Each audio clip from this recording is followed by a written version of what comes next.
कुंतेश्वर महादेव ने सोमनाथ ने तारके हे पश्चिम के रादेव जय सहाय मां साक्षात जय जय गरवी गुजरात जय गरवी गुजरात जय जय गरवी गुजरात दीपे अरुणु परिभार जय जय वंदन वंदन वंदन गुजरात तने वंदन वंदन वंदन गुजरात तने वंदन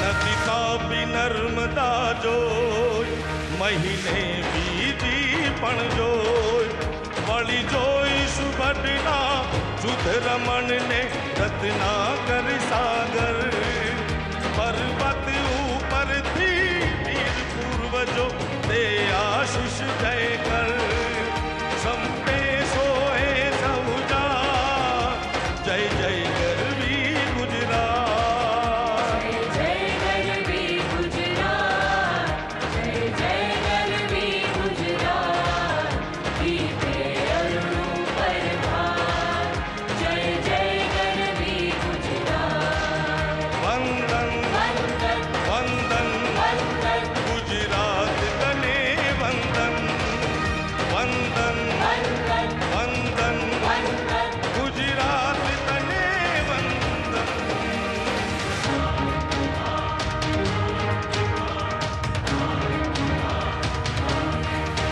ते अणहिलवाड़ नरम ते शीत राज जैसन ते रंग थकी पण अधिक सरस रंग थसे सबरे मां शुभ शकुन दिसे मदान शोभ से पीती गई चेरा जन घूमे नर्मदा सा जय जय गरवी गुजरात जय जय गरवी गुजरात जय जय गरवी गुजरात दीपे अरुणु प्रभात जय जय गरवी गुजरात जय जय गरवी गुजरात जय जय गरवी गुजरात दीपे अरुणु परिभार जय जय गरवी गुजरात वंदन वंदन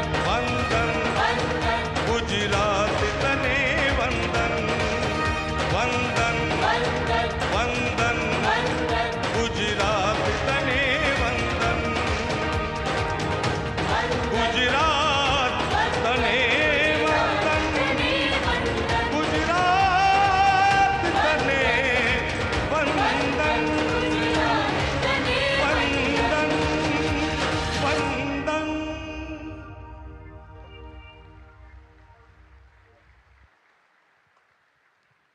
Thank you very much, artists, for the melodious presentation. Over the past 20 years, the Vibrant Gujarat Summit has achieved remarkable success in its development and growth initiatives, thereby transforming Gujarat into an economic powerhouse. Let's have a look at an audio-visual film narrating the success story, that is, Vibrant Gujarat Global Summit.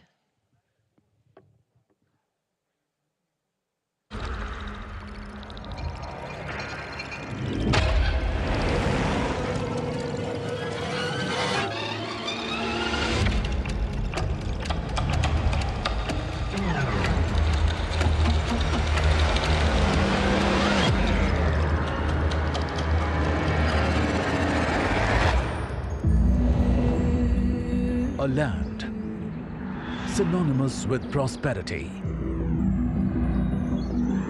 and growth, warmth and hospitality, innovation and enterprise par excellence.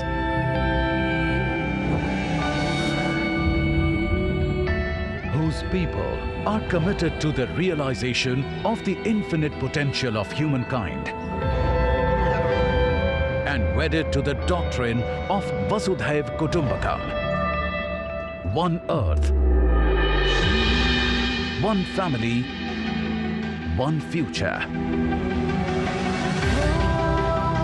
A state blessed with the guidance of a visionary who is pioneering India's ascent as a Vishwamitra, a universal friend. Welcome to the 10th edition of Vibrant Gujarat Global Summit, distilled by 2 decades of exponential progress that catapulted the state as one of the world's most preferred investment destinations. Gujarat's GDP of $14 billion in 2002 grew to an estimated $282 billion in financial year 2022-23, nurtured by all-round excellence that catalyzed socio-economic growth with inclusivity and unbridled entrepreneurship, led India into Amrit Kaal.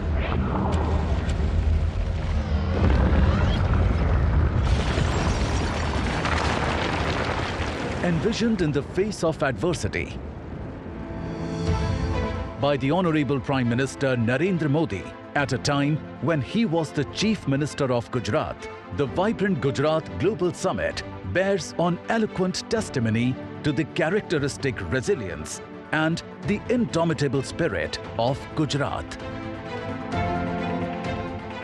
Inspired by Shri Modi's vision, the last 20 years have been an unparalleled saga of progress that has witnessed Vibrant Gujarat transform the state into India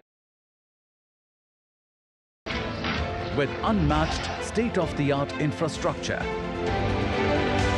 unsurpassed manufacturing prowess, and unparalleled growth. From farm to fintech, Drip irrigation to drones. New age technological advancements in semiconductors and electronics. From a vibrant startup ecosystem to flourishing e-commerce. From India's biggest hybrid energy park to the world's biggest diamond hub and office complex. Vibrant Gujarat Global Summit has elevated the esteem and stature of the state within the country and beyond.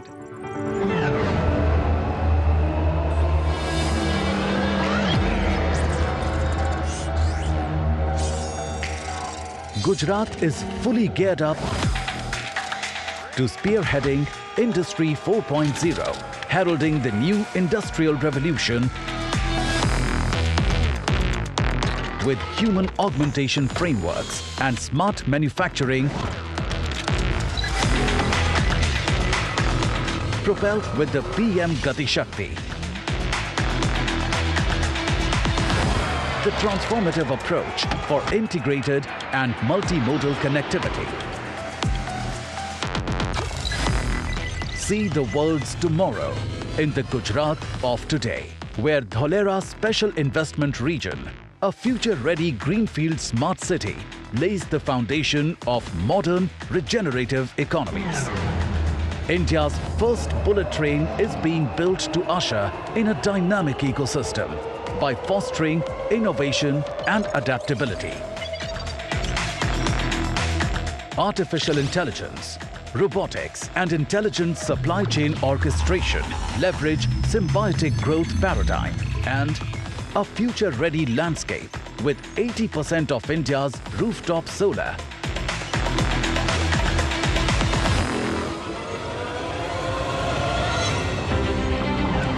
To cutting-edge lab-grown diamonds epitomize circular prosperity model for holistic sustainable development.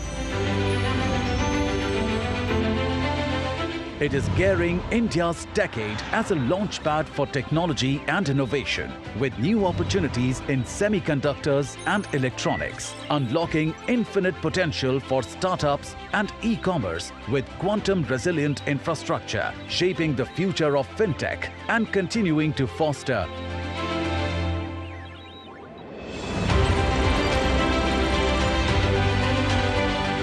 medium, small and micro enterprises with a special focus on enhancing ease of doing business, empowering of women entrepreneurs, and creating eco-innovation hubs. Abuzz with green infrastructure integration, Gujarat's commitment to harmonious urbanization is transforming every harbour into a gateway of prosperity. It is transitioning to still greater heights in sustainability with vast spaces of renewable energy, an exciting hub for green energy including green hydrogen, electrolyzers, renewables and EV manufacturing. Gujarat strides forward towards mitigating carbon footprint as a beacon for clean solutions and net zero. पिछले 20 वर्षों से अगले 20 वर्ष ज्यादा महत्वपूर्ण है। जब vibrant Gujarat के 40 साल पूरे होंगे, यही समय है जब भारत को एक ऐसा रोड मैप बनाना होगा जो उसे 2047 तक एक विकसित और आत्मनिर्भर भारत, आत्मनिर्भर राष्ट्र के रूप में हम उसको दुनिया के सामने प्रस्थापित करें। मुझे विश्वास है आप सभी भी इसी दिशा में जरूर सोचेंगे, जरूर कदम उठाएंगे, जरूर आगे आएंगे। आज वाइब्रेंट गुजरात समिट विश्व के thought leaders, investors, policy makers के लिए नॉलेज शेयरिंग का ग्लोबल प्लेटफॉर्म बन गया है।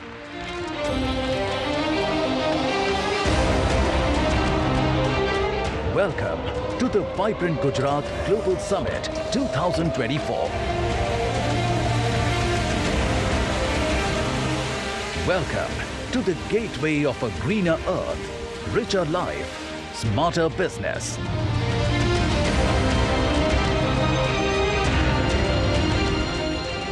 Welcome to Vibrant Gujarat 2024, the gateway to the future.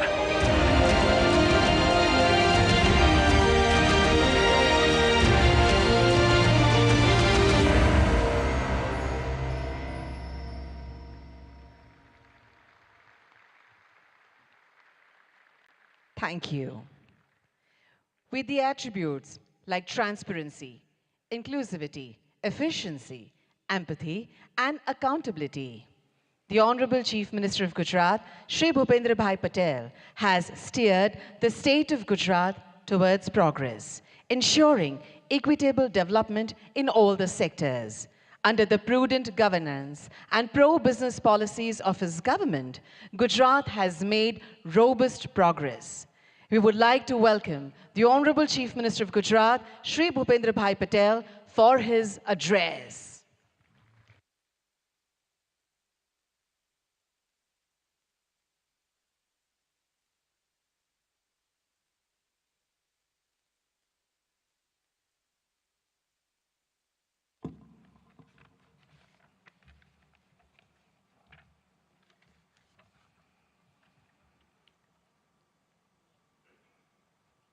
विश्व नेता और भारत के यशस्वी वड़ा प्रधान तथा वाइब्रेंट गुजरात ग्लोबल समिट के प्रणेता आदरणीय श्री नरेंद्र मोदी जी इस कार्यक्रम के मुख्य अतिथि His highness Sheikh Mohammad bin Zayed Al Nahyan, president UAE, His Excellency Jose Ramos Horta, President Timor-Leste, His Excellency Philip Nyusi, President Republic of Mozambique, His Excellency Petra Fiala, Prime Minister Czech Republic, इस summit के partner countries के माननीय ministers, विश्व के विविध देशों से पधारे एम्बेसडर्स, गुजरात के माननीय गवर्नर आचार्य देवव्रत जी, माननीय केंद्रीय मंत्रीगण और गुजरात के मेरे सहयोगी मंत्री, मैं आप सभी को गुजरात की धरती पर हृदय से स्वागत करता हूं।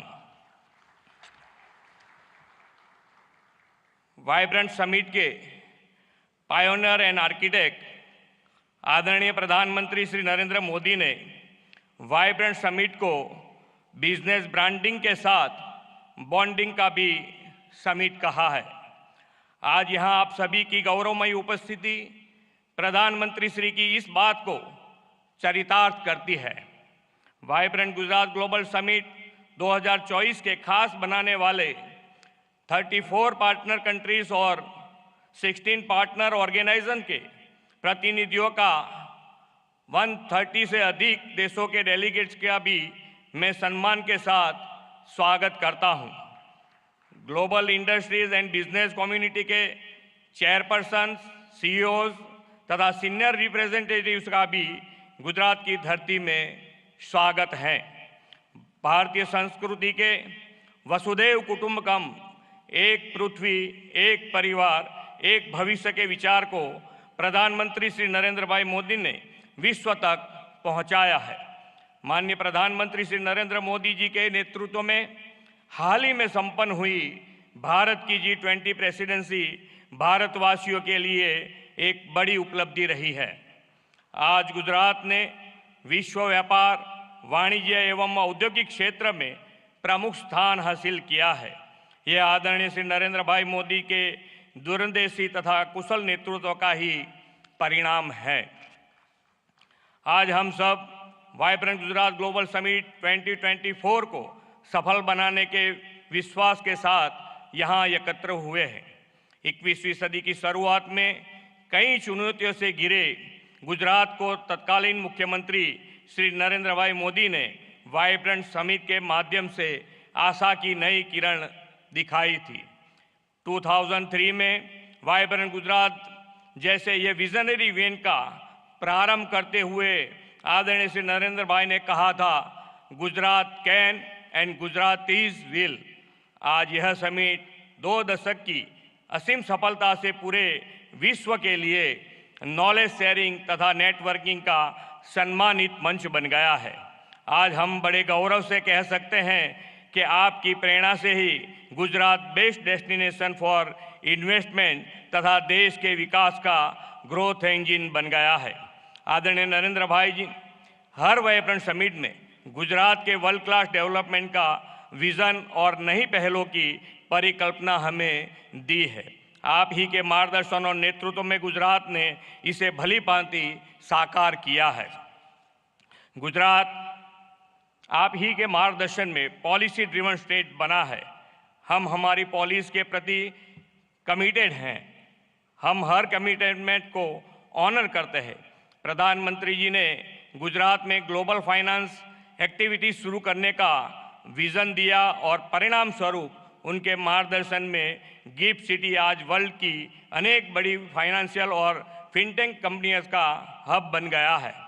धौलेरा SIR, साणंद मंडल बेचरा जी का ऑटो मैन्युफैक्चरिंग हब, विश्व का सबसे बड़ा renewable energy park, medical devices तथा bulk drug park, semiconductor display fab उत्पादन, in space cluster, defence and aerospace manufacturing, ऐसे अनेक उपलब्धियों और विकास के नए कीर्तिमान गुजरात ने वाइब्रेंट समिट की सफलता के फलस्वरूप हासिल किया है। इतना ही नहीं, गुजरात के इस मॉडल से प्रेरित होकर देश के अन्य राज्यों ने भी अपनी राज्यों के इवेंट में समिट के आयोजन शुरू किया है। माननीय प्रधानमंत्री जी के विकसित भारत के विजन के अनुरूप ही हमने 10th वाइब्रेंट गुजरात समिट की theme gateway to the future रखी है। यह समिट भारत के अमृत काल का पहला समिट है और यह प्रधानमंत्री जी की विभिन्न राष्ट्रीय प्राथमिकताएं सेमीकंडक्टर और electronics, green hydrogen, renewable energy, electric mobility, MSME और स्किल डेवलपमेंट पर फोकस्ड है। मुझे यह बताते हुए अत्यंत खुशी हो रही है कि इस वाइब्रेंट समिट के उपलक्ष्य में हो रहे एमओयूज की 50% एमओयूज ग्रीन एमओयूज हैं। क्लाइमेट चेंज की चुनौतियों का सामना करने और पर्यावरण की रक्षा के प्रधानमंत्री जी के विजन को साकार करते हुए ग्रीन ग्रोथ, रिन्यूएबल एनर्जी और सस्टेनेबल डेवलपमेंट के प्रति हमारी प्रतिबद्धता ये एमओयूज दर्शाती है। आर्थिक विकास पर बल देने के साथ गुजरात सरकार ने हमेशा सोशल सेक्टर डेवलपमेंट और क्वालिटी ऑफ लाइफ पर भी ध्यान केंद्रित किया है। देश के इस अमृत काल में आयोजित हो रहा यह वाइब्रेंट समिट हमारे लिए अमृत भविष्य का रोड मैप तय करेगा। इस अमृत भविष्य के निर्माण में हमारा सहयोग देने इस वाइब्रेंट समिट में विश्व के अनेक राष्ट्र जुड़े हैं। आज की समिट में उद्घाटन अवसर के मुख्य अतिथि His highness Sheikh Mohammad bin Zayed Al Nahyan president UAE की उपस्थिति का मैं ऋण स्वीकार करता हूं। आपको कुछ अचानक संयोग के लेकर इस कार्यक्रम के बीच से ही जाने की ज़रूरत पड़ी है। हिज हाइनेस, आप अपना अति व्यस्त अमूल्य समय निकालकर इस समिट के मुख्य अतिथि रूप में उपस्थित रहे, आपका फिर से एक बार धन्यवाद करना चाहूँगा। मैं प्रधानमंत्री जी को आश्वस्त करना चाहूँगा कि विकसित भारत 2047 को आपके विज़न को पूरा करने में गुजरात ग्रोथ इंजन की भूमिका निभाएगा। फिर एक बार आप सभी महानुभावों का वाइब्रेंट गुजरात की वाइब्रेंट समिट में स्वागत है। धन्यवाद। भारत माता की जय। वंदे मातरम। जय जय Garvi Gujarat.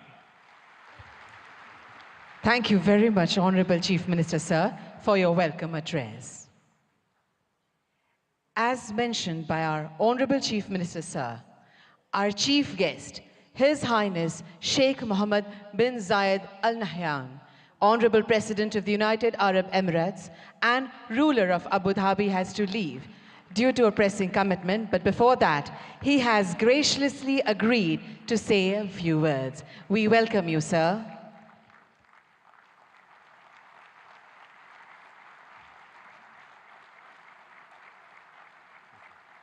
Thank you.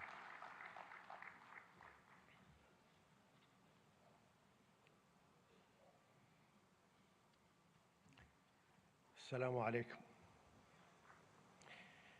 في البداية أشكر رئيس وزراء ولاية جوجرات على هذه الكلمة القيمة، كما أشكر صديقي وأخي العزيز رئيس الوزراء الهندي على دعوته الكريمة لحضور هذه القمة التي أسسها هو شخصياً عام 2003، وأصبحت منصة عالمية لتبادل الخبرات والمعلومات حول تطوير الاقتصاد والاستثمار.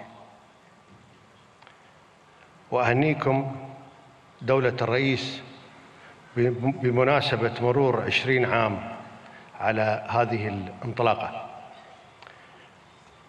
سيدي، نحن سعداء جدا بالمشاركة مع أصدقائنا في الهند والعالم في هذه القمة لنبعث جميعا ما يسعد شعوبنا ويطور دولنا.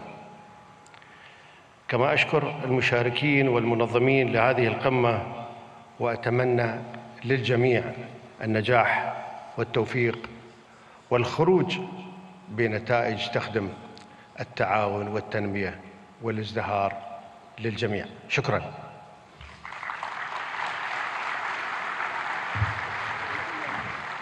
Thank you, Your Highness.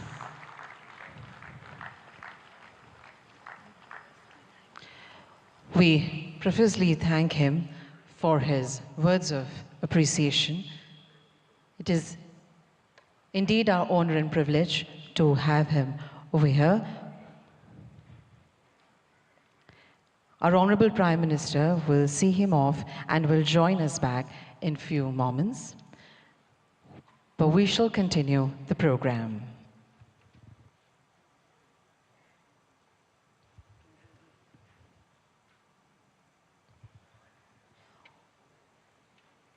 On this occasion, we have with us some eminent captains of industry.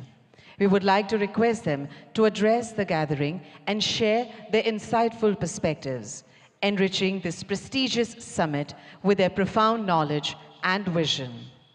We would like to invite Shri Lakshmi Mittal, Chairman, ArcelorMittal, for his address.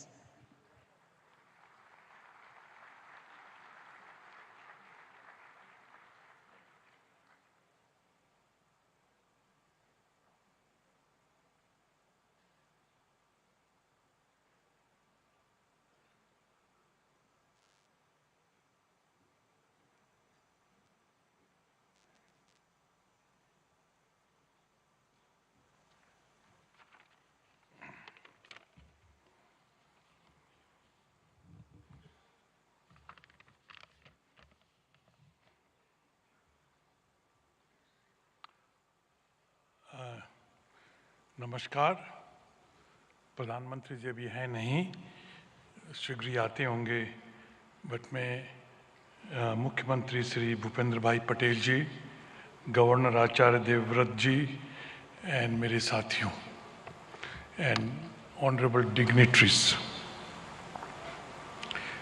पिछले साल सितंबर में vibrant Gujarat की 20वीं anniversary पर मैं यहाँ आया था और प्रधानमंत्री जी ने बताया कैसे आइडियाज़, इमेजिनेशन और प्रोसेस कंटिन्यूटी के आधार पर इस मेगा ग्लोबल इवेंट को एक इंस्टीट्यूशनलाइज्ड स्ट्रक्चर मिला है। प्रधानमंत्री जी ने उस वक्त ये बताया कि कैसे one earth, one family, one future की सच्ची भावनाओं को लेकर भारत की प्रतिष्ठा कैसे बढ़ेगी और हर इंटरनेशनल फोरम में पूरे ग्लोबल साउथ की आवाज़ को भी मजबूत किया है। माननीय मुख्यमंत्री भाई पटेल जी, मैं आपको भी डेवलपमेंट को आगे रखने और इन्वेस्टमेंट्स को आकर्षित करने और एडमिनिस्ट्रेशन को स्तर ऊंचा उठाने के लिए बधाई देता हूँ। गुजरात में fair, transparent and policy driven governance की एक पहचान रही है और जिसमें मेरी कंपनी ने भी अनुभव किया है।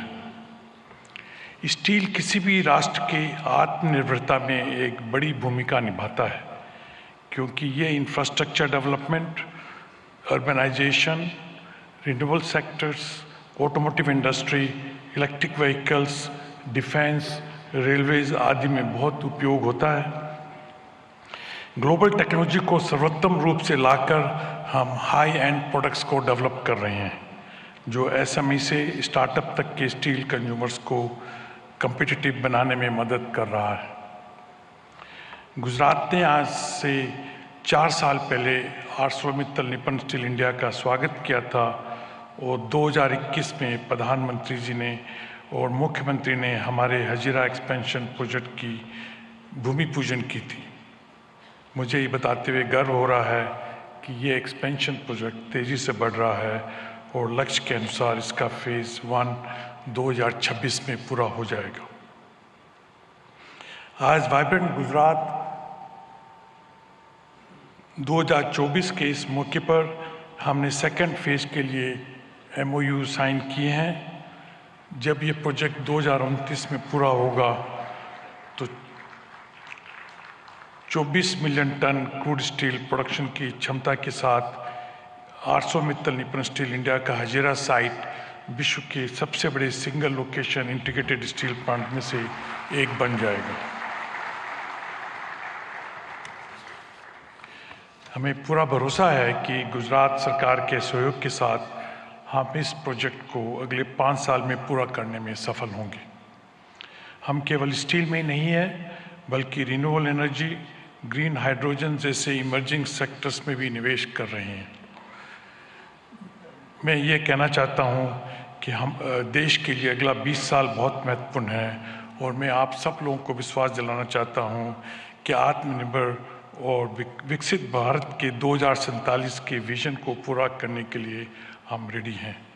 मैं इन सब प्रधानमंत्री, मुख्यमंत्री, गवर्नर साहब, इन सब लोगों को मेरे को मंच पे आने के लिए मौका देने के लिए मैं आप लोगों का बहुत आभारी हूँ। नमस्कार। सर, आपके महत्वपूर्ण संबोधन के लिए आपका बहुत बहुत धन्यवाद। We would now like to invite Mr. Toshihiro Suzuki, President, Suzuki Motor Corporation, Japan, to please deliver his address.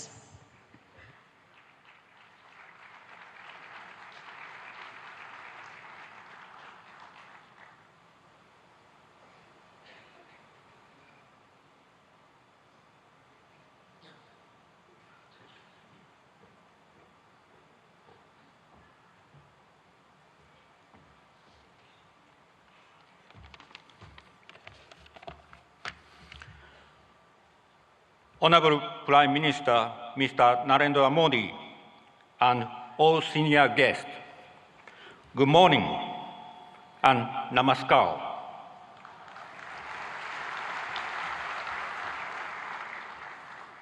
I'm Toshihiro Suzuki from Suzuki Motor Corporation, Japan. I'm much honored to be invited to this ceremony. In the past 10 years, under the strong leadership and constant support of Honorable Prime Minister Mr. Modi for manufacturing industries, Indian automobile market has been expanding steadily. As a result, India has become the third largest automobile market in the world. We, Suzuki, have also scaled up production capacity substantially in India. It's noteworthy that as compared to 10 years ago, we expect 1.7 times in vehicle production and 2.6 times in export sales in the current fiscal year. Thanks to Prime Minister Mr. Modi's progressive approach and India's growth, we will invest in the future also. Firstly, the first battery electric vehicle from Suzuki Group will be rolled out from Suzuki Motor Gujarat by the end of this year. We plan to sell this model not only in India, but also export to Japan and European countries. Secondly, to expand our VEV production in future, Suzuki Group will invest 3,200 crore rupees in Suzuki Motor Gujarat to add a new fourth production line, which can produce 2.5 lakh units per year. This will increase the annual production capacity of Suzuki Motor Gujarat from the current 7.5 lakh to 1 million units. Thirdly, we will invest 35,000 crore rupees for the construction of a second car plant in Gujarat, which would produce another 1 million units per year. As a result, the annual production capacity in Gujarat will be 2 million units, namely 1 million units at SMG and 1 million units at the second new plant. Finally, as far as reduction of greenhouse gas emission is concerned, our effort will be through a multi-pathway approach. That means, in addition to vehicle electrification, we will offer multiple options, such as compressed natural gas, biogas, bioethanol, and green hydrogen. Taking advantage of India's animal wealth, we will start production of biogas from cow dung.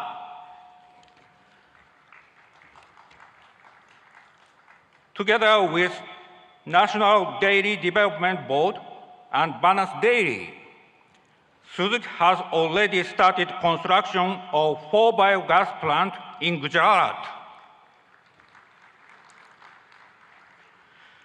Surat Group will always work to provide a variety of sustainable customer-oriented mobility options.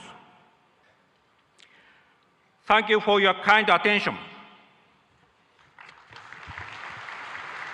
Thank you very much, sir. We would like to invite Shri Mukesh Ambani, Chairman, Reliance Industries Limited.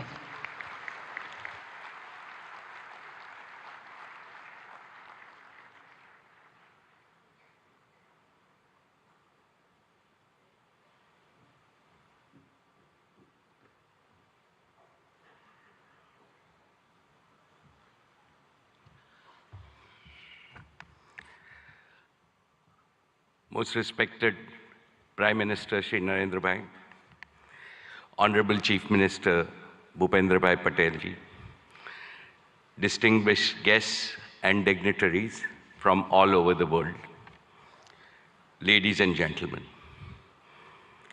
Welcome to Gujarat and the 10th Vibrant Gujarat Summit, the most prestigious investor summit in the world today. No other summit of this kind has continued for 20 long years and going from strength to strength. This is a tribute to our Prime Minister, Shri Narendra Bhai Modi's vision and consistency. I have been one of the fortunate few to have participated in every single edition of Vibrant Gujarat. I have come from the city of the gateway of India to the gateway of modern India's growth, Gujarat.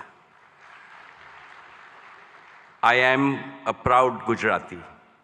Mane Gujarati hovanu abhiman છે.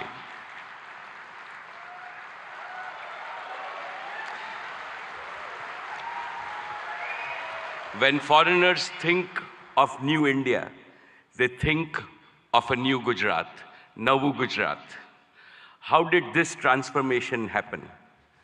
Because of one leader, our beloved leader who has emerged as the greatest global leader of our times. And he is Shri Narendra Bhai Modi, the most successful Prime Minister in India's history.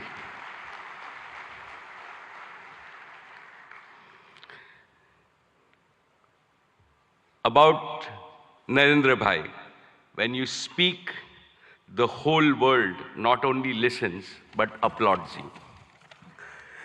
My friends abroad ask me, what is the meaning of slogan that millions of Indians are chanting, that Modi hai, to mumkin hai.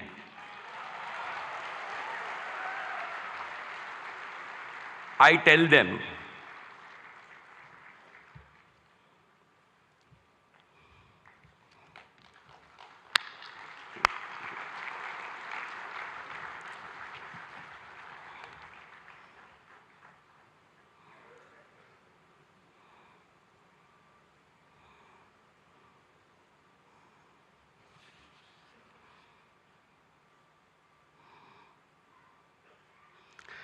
Most respected Shri Narendra Bhai Modi ji, when you speak, the whole world not only listens, but applauds you. My friends abroad ask me, what is the meaning of the slogan millions of Indians are chanting, Modi hai to mumkin hai. I tell them, it means India's Prime Minister makes the impossible possible with his vision, determination, and execution. They agree, and they also say, Modi hai to mumkin hai. My esteemed friends, I will never forget what my father, Dhirubhai Ambani, used to tell me in my childhood. Gujarat is your Matrubhumi, and Gujarat should always remain your Karm Bhumi. Today, let me declare yet again, Reliance was, is, and will always remain a Gujarati company. Each of Reliance's business is striving to fulfill the dreams of my 7 crore fellow Gujaratis.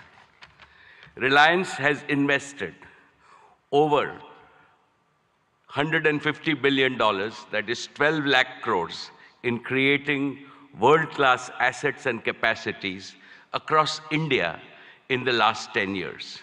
Of this, more than 1/3 has been invested in Gujarat alone. Honorable Chief Minister Shri Bhupendra Bhai Patel ji, today I would like to make five commitments to the people of Gujarat. First, Reliance will continue to play a leading role in Gujarat's growth story with significant investments in the next 10 years.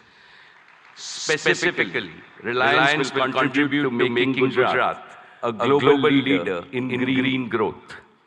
We will help Gujarat target to meet half of its energy need through renewable energy by the year 2030.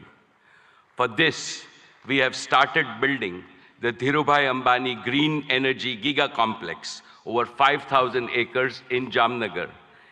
This will generate a large number of green jobs and enable production of green products and materials, and will make Gujarat a leading exporter of green products. And we are ready to commission this in the second half of 2024 itself. Second, Reliance Jio completed the fastest rollout of 5G infrastructure anywhere in the world. Today, Gujarat is fully 5G enabled, something that most of the world does not yet have. This will make Gujarat a global leader in digital data platforms and AI adoption. 5G-enabled AI revolution will make Gujarat's economy more productive, more efficient, and more globally competitive. Besides generating millions of new employment opportunities, it will produce AI-enabled doctors, AI-enabled teachers, and AI-enabled farming, which will revolutionize healthcare, education, and agricultural productivity in the state of Gujarat. This will benefit every Gujarati in urban as well as rural areas, since to my mind, AI also means an all-inclusive growth. Third, Reliance Retail will further accelerate its mission to bring quality products to consumers and simultaneously empower lakhs of kisans and small merchants. Our retail business improves the quality of life of all households of Gujarat with better products and services. Fourth, Reliance will make Gujarat a pioneer in new materials and the circular economy. As a first step, Reliance is setting up India's first and world-class carbon fiber facility at Hazira.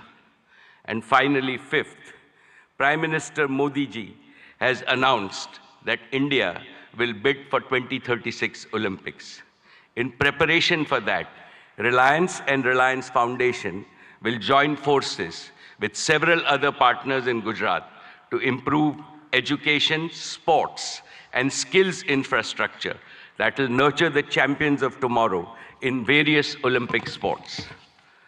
Most respected Prime Minister Narendra Bhai Modi ji, before I conclude, permit me to articulate a conviction that resides in the heart of everyone in this hall and most Indians. As Chief Minister of Gujarat, you used to say, Bharat ke vikas ke liye Gujarat ka vikas. And that is how you made Gujarat India's growth engine. Now, as Prime Minister of India, your mission is Dunya ke vikas ke liye Bharat ka vikas. You are working on the mantra of global good and make India the world's growth engine. The story of your journey from Gujarat to the global stage in just 2 decades is nothing short of a modern epic. Today, and in today's India, is the best time for young people to enter the economy, to innovate, and to provide ease of living and ease of earning to hundreds of millions of people. The coming generations will indeed be thankful to Prime Minister Modi for being both a nationalist and an internationalist. You have laid a solid foundation for Viksit Bharat, India as a fully developed nation in Amrit Kal. No power on earth can stop India from becoming a $35 trillion economy by 2047. And as I see, Gujarat alone will become a $3 trillion economy. Therefore, I am confident, every Gujarati is confident, and every Indian is confident that the Modi era will take India to new summits of prosperity, progress, and glory. Thank you very much, sir. Jai Gujarat, Jai Jai Garvi Gujarat, Jai Hind. Thank you very much, sir. We would now like to invite Mr. Sanjay Mehrotra, CEO, Micron Technologies USA, to deliver his address.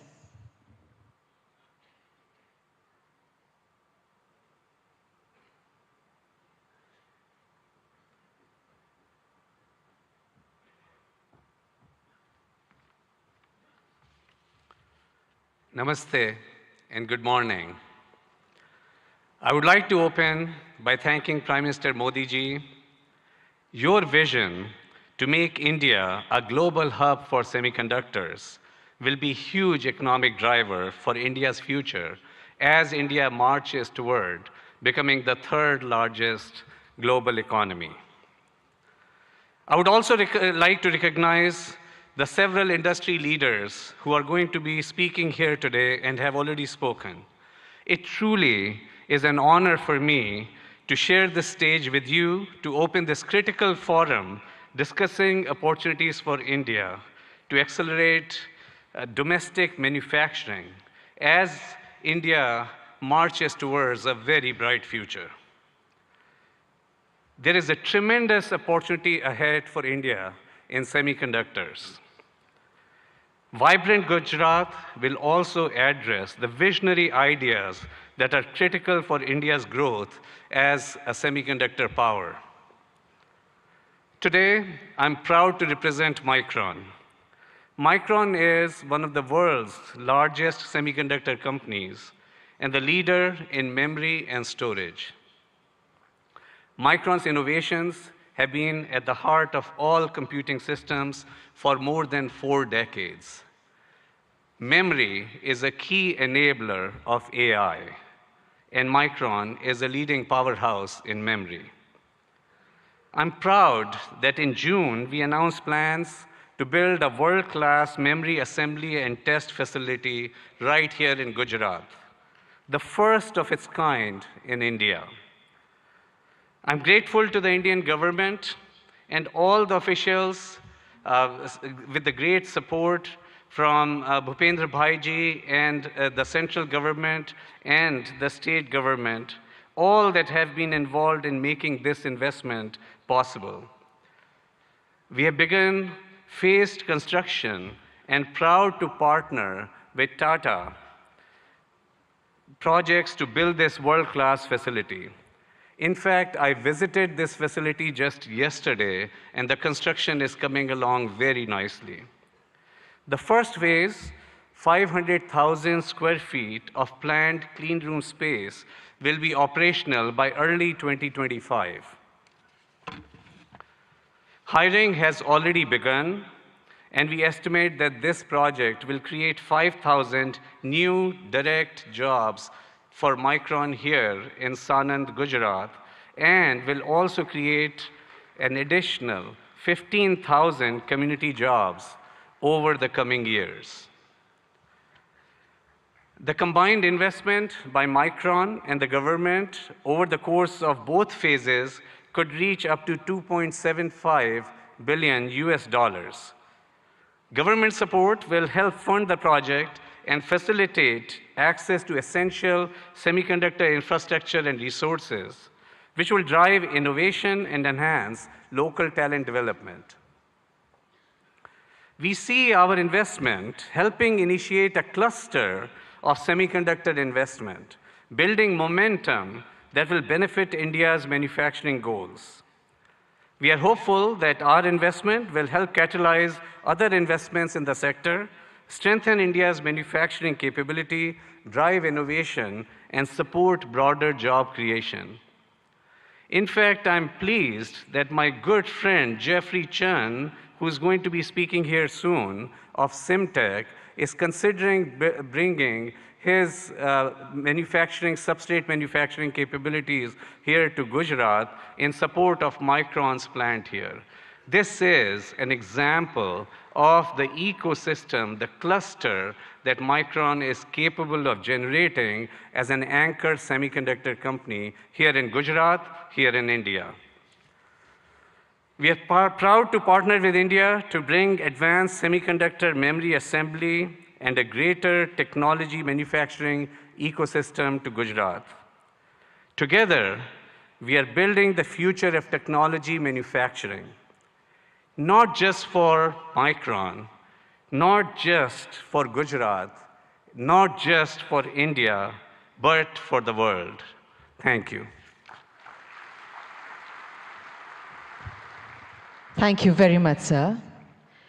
We would now like to invite Shri Gautam Adani, Chairman, Adani Group.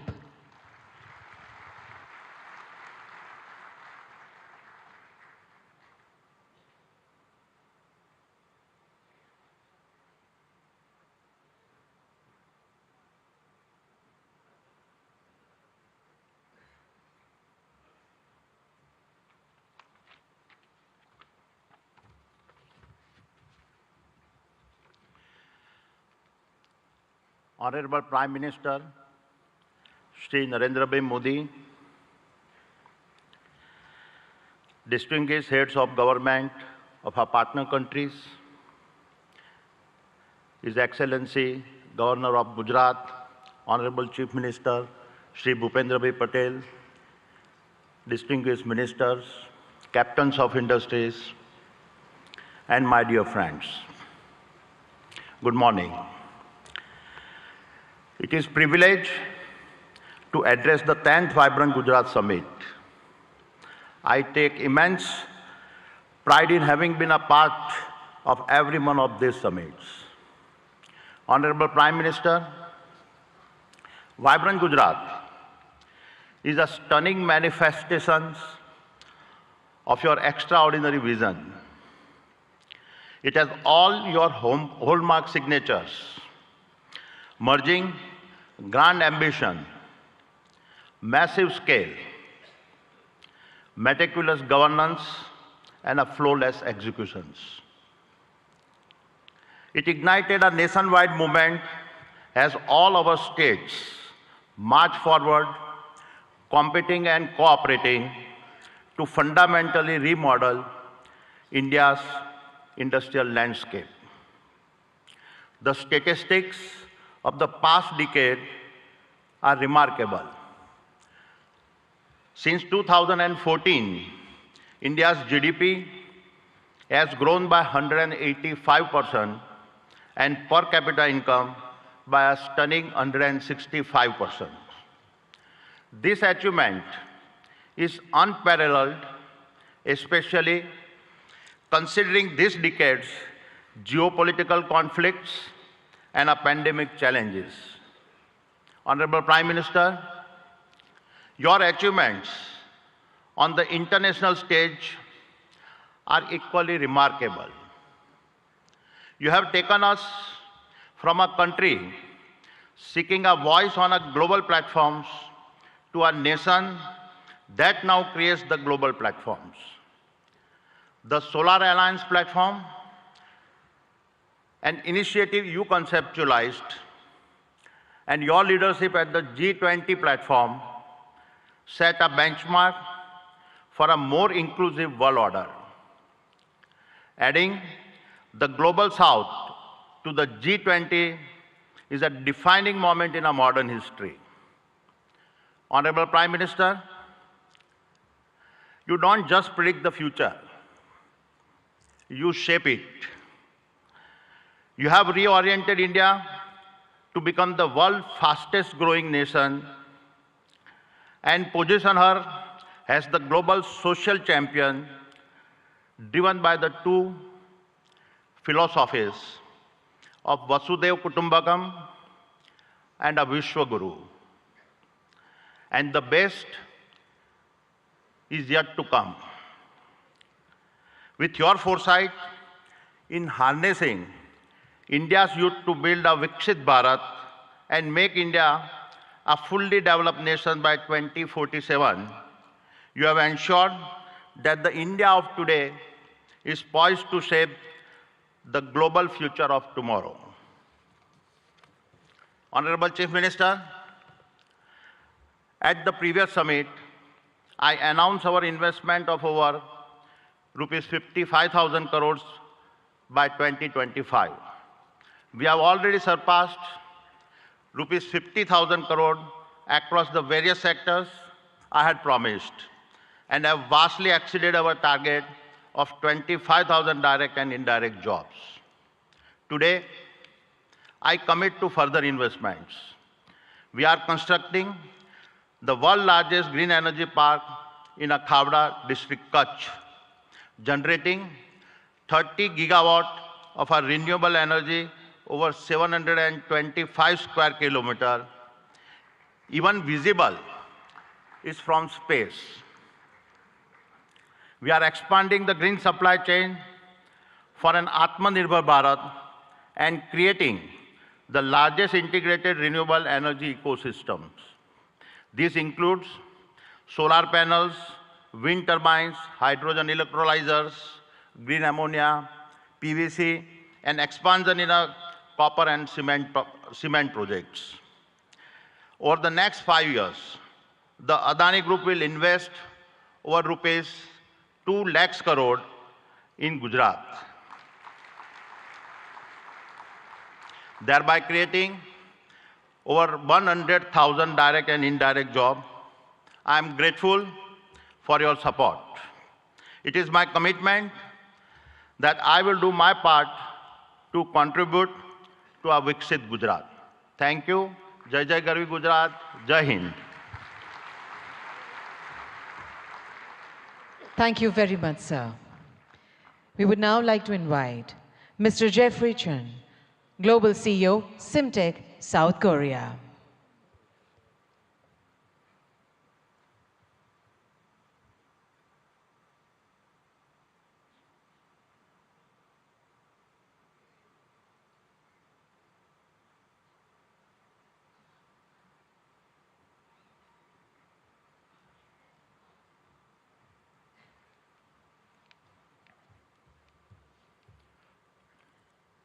Good morning.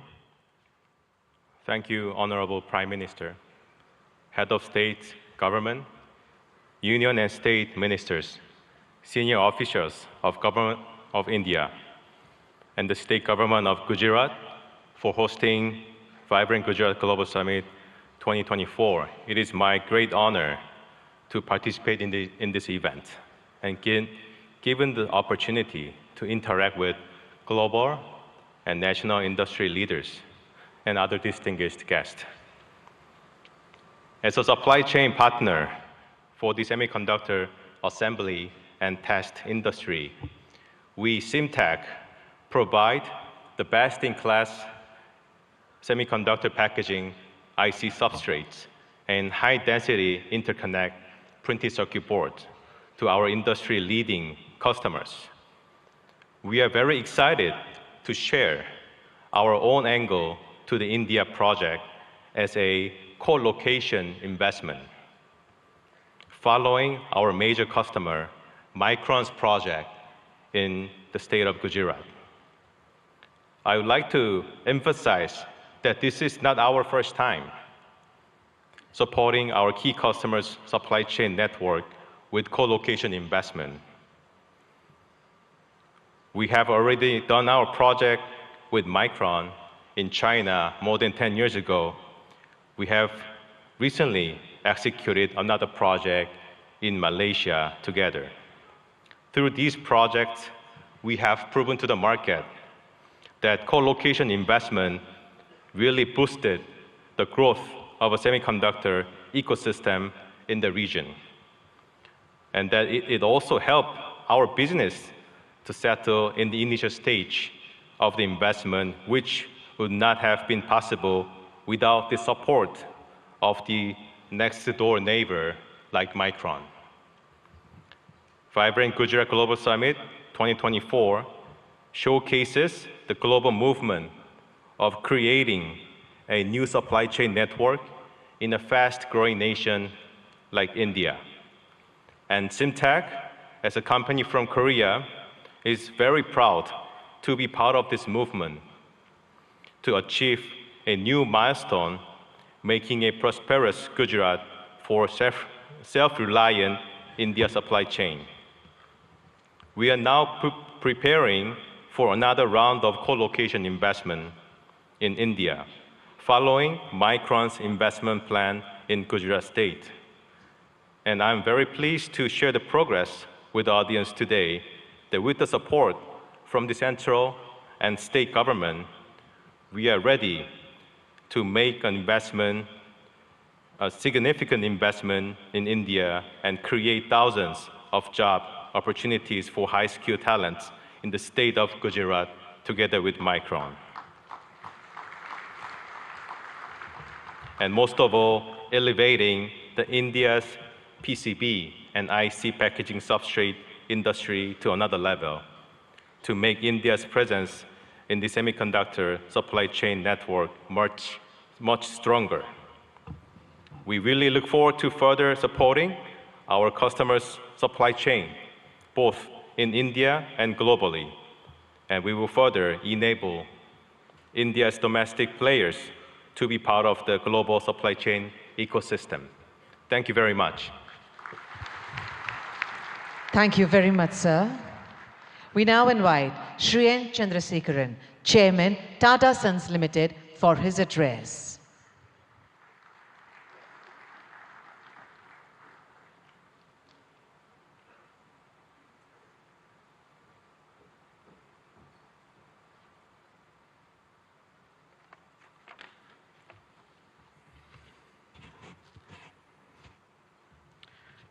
Honorable Prime Minister Shri Narendra Modi ji, Honorable Chief Minister Shri Bhupendra Bhai Patel ji, Governor of Gujarat, distinguished heads of states, ministers, ladies and gentlemen. It's truly a great privilege and honor to attend and share a few thoughts on the 10th edition of Vibrant Gujarat Global Summit. The steady and spectacular progress of Gujarat consistently over such a long period of time clearly demonstrates the visionary leadership and the mindset of our Honorable Prime Minister Narendra Modi ji. Thank you, sir, for your leadership to Gujarat and to the whole country and to all of us. The impact of economic development has also resulted in tremendous social development. Gujarat clearly has established itself as the gateway to the future. For the Tata Group, Gujarat is a very special place. The Tata Group's origins started in Navsari, the birthplace of our founder Jamshedji Tata. The Tata Group started its presence here in 1939 with Tata Chemicals, 85 years ago. Today, 21 of our Tata Group companies have a very strong presence, from Tata Power, Tata Motors, Tata Consultancy, our defense company Advanced Systems, Hotel, Tata Steel, and all our retail companies, and Air India, and many other companies. The group employs over 50,000 people in the state of Gujarat. Recently, we have made significant commitments to expand our presence in the state of Gujarat. Sanand is becoming home for all our electric vehicles technology. We expanded the footprint in Sanand with additional capacity so that we can meet the growing demands of the electric vehicles. We concluded and are about to launch the building of a huge gigafactory for 20 gigawatts of lithium-ion batteries in Sanand. The project should start construction in the next couple of months. Then we also are building the C-295 defense aircrafts, initially in Vadodara and then in Dholera, and that work is going on full swing. The Tata Group has also made a commitment and is on the verge of concluding and announcing a huge semiconductor fab in Dholera. And we are about to complete these negotiations and start in 2024. In addition to that, the Tata Group is also building, in partnership with the Government of India and Gujarat government, an Indian Institute of Skills Institute, which will be constructed over 3.2 lakh square feet and should be fully operational and will train more than 25,000 professionals every year, primarily in advanced manufacturing, electric vehicles, advanced electronics, and then hospitality. And the project's first phase will be launched in March 2024. In all, we see Gujarat as a very, very important destination, not only for business growth, but for the future advanced technology industries that India is looking to grow at. With all this, Gujarat is one of the most important destinations for the Tata Group, and we hope to play a very important role in the future of the economic development of this state. Thank you once again, Honorable Chief Minister, for inviting me, and thank you, Prime Minister, for your leadership. Thank you very much, sir. We now invite Mr. Sultan Ahmed bin Sulayem, Chairman, DP World, UAE, for his address.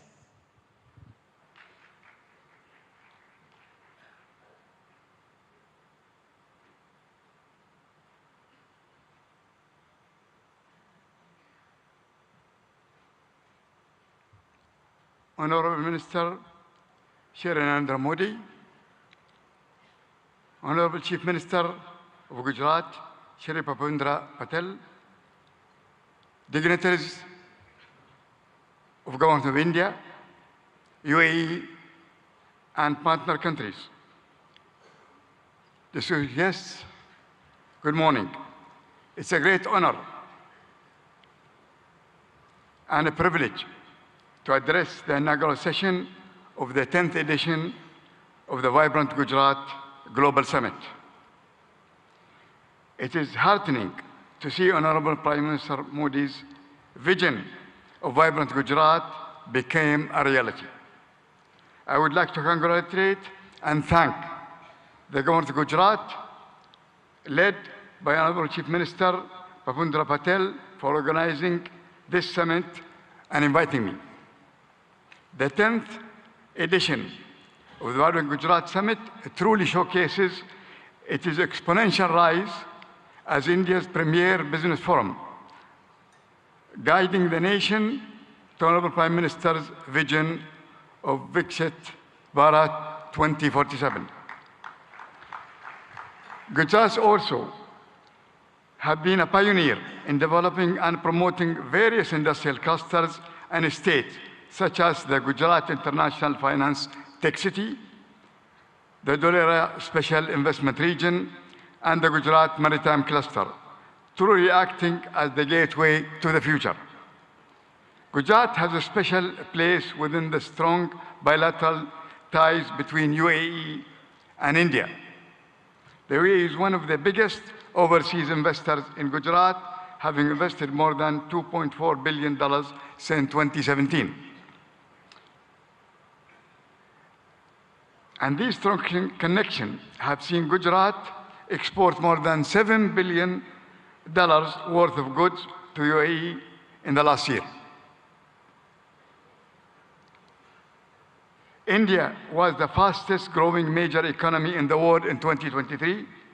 This growth is set to continue under the strong leadership of Honorable Prime Minister Modi and Honorable Chief Minister Patel.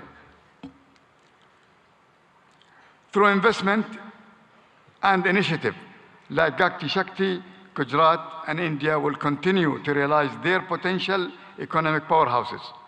Like the Vibrant Gujarat Summit, DP World also started our operation in Gujarat in 2003 with the opening of the Mundra International Container Terminal.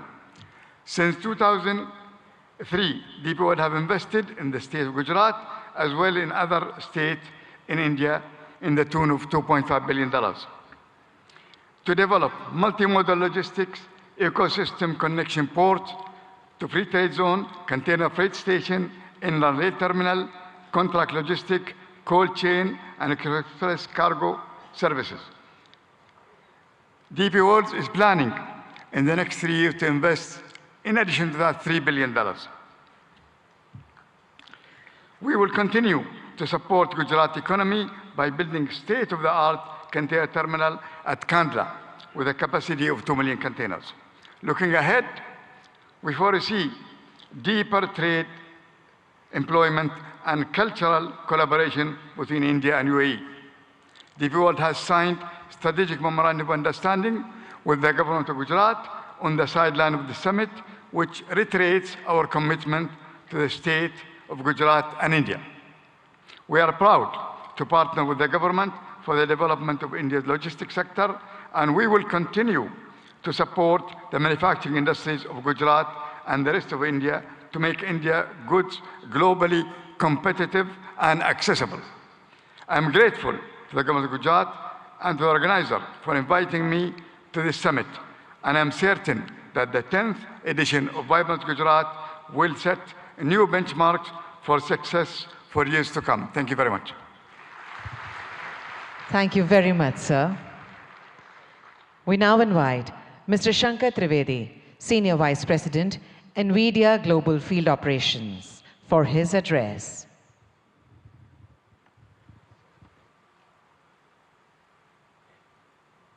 એક આખા દેશનું અર્થતંત્ર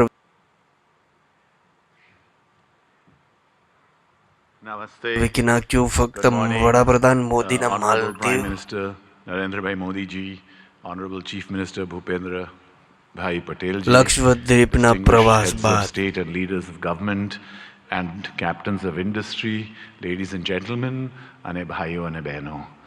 It's such a pleasure and honor to be part of so many giant captains of industry here as a humble Ahmedabadi boy who started many years ago, went to IIT Delhi, and now I have the privilege of representing NVIDIA at this summit.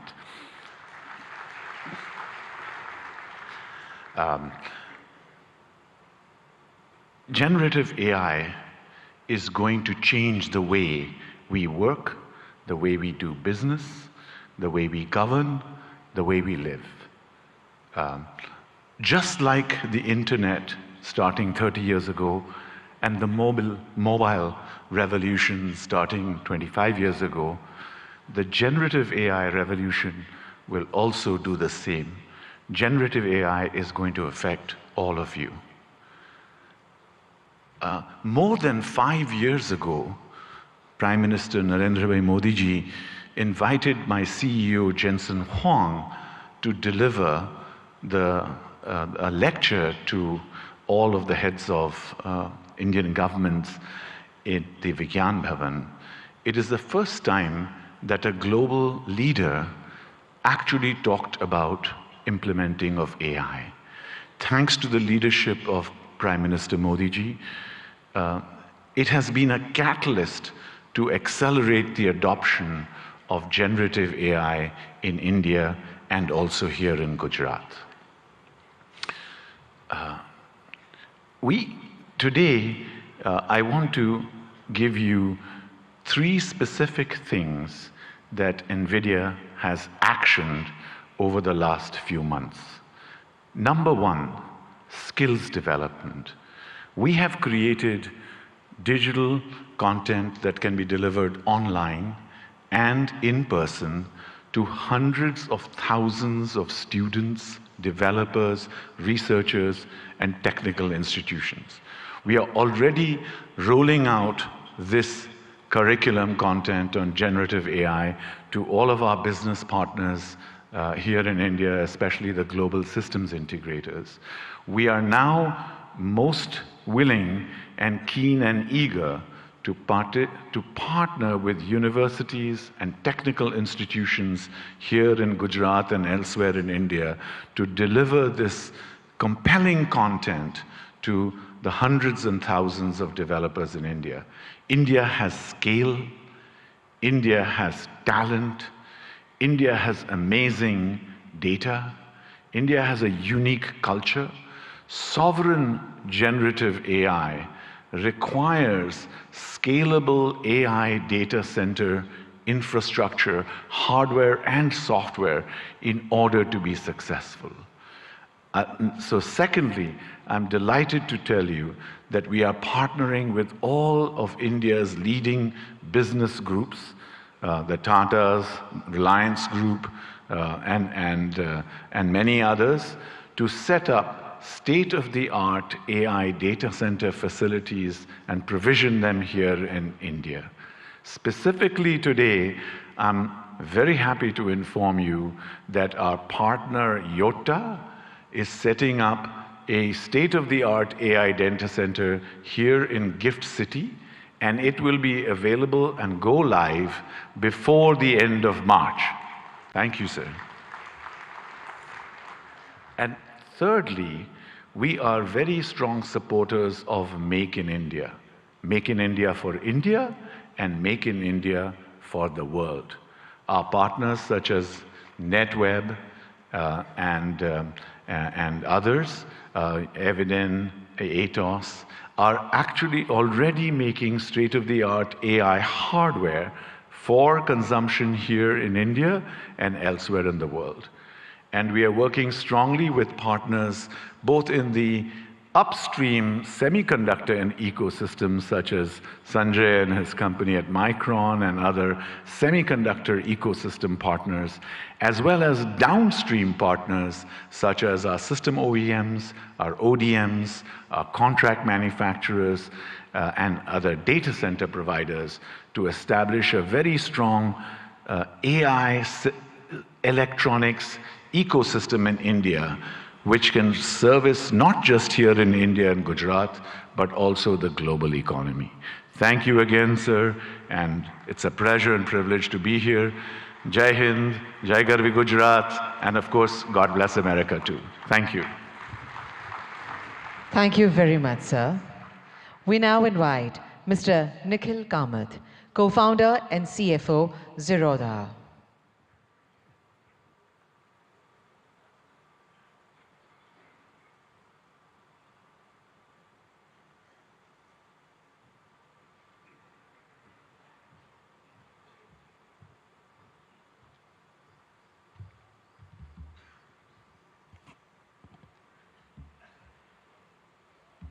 I only have 3 minutes today, so I won't waste too much time by talking about me or setting context.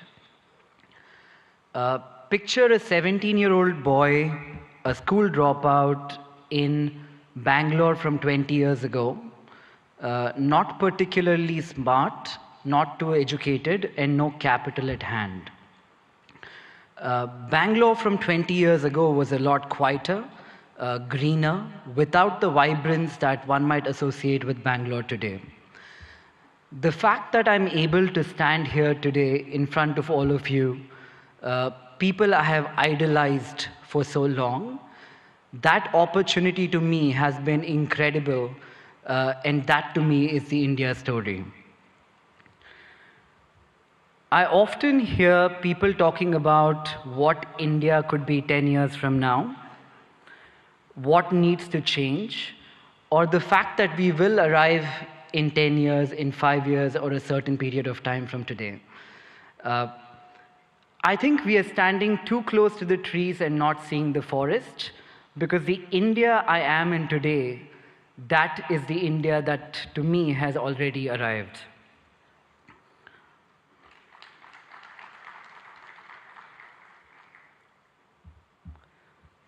The opportunities the country threw to a 17-year-old boy, again with no education, no capital, or exceptionally smart, this, in my view, has not happened forever. The last 10 years have been incredible, and I'm not the only exception here in India. There are many other exceptions like me. We all hang out. We call this the startup ecosystem of India.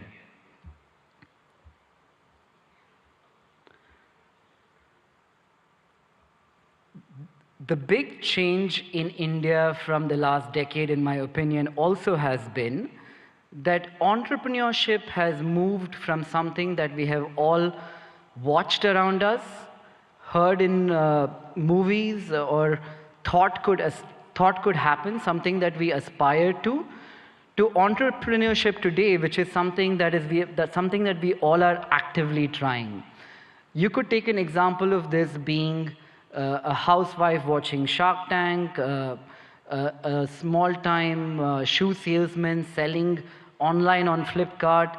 These are not stories that existed 10 years ago. To that one man in the audience here today, who in my opinion has facilitated this stable ecosystem for people like me to thrive, and millions of other who we call the youth of India to thrive, I would like to say thank you, Modi ji, for having created this ecosystem for all of us.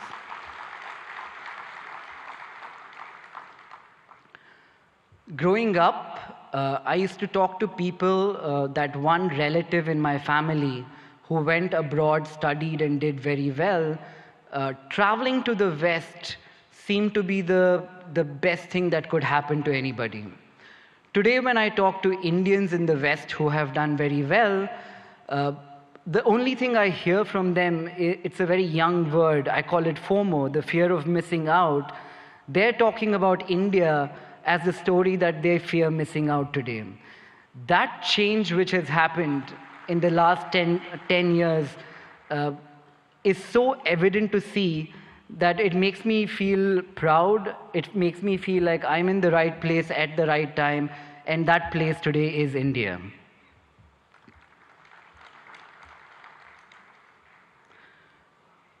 I often ask people if their life was a book what would they call the current chapter? It's a good question for all of us to ask ourselves. When I look at India and I ask myself, what would be this chapter in the book of India, the first word that came up in my mind was arrived. And finally, as I stand here in a room full of politicians, diplomats, dignitaries, mentors, I don't look upon this ecosystem as potential, as the way I'm looking at this today is we're all potential partners in a story that could change the global economic landscape today, and that story is India. And to all the foreign investors here, India is seemingly looking like the coolest party in town. I think what you need to be aware of is if you arrive too late, you might not get in. So I'd like to thank everybody, thank Modi ji for this opportunity. Thank you, everyone. Thank you very much, sir. Today we have with us dignitaries from a number of countries. We would like to invite them to share their thoughts with us today. We would like to invite His Excellency, Mr. Shin Hosaka, Vice Minister for International Affairs, Japan.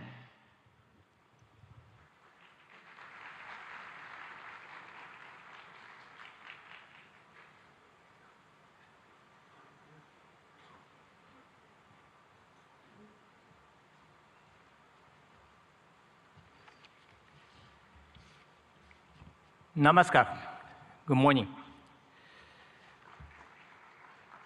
Honorable Prime Minister Narendra Modi, Honorable Chief Minister of Gujarat, Pendra Patel, distinguished guests, all the delegates in attendance, my name is Shin Hosaka, Vice Minister for International Affairs of the Ministry of Economy, Trade and Industry of Japan, or METI for short.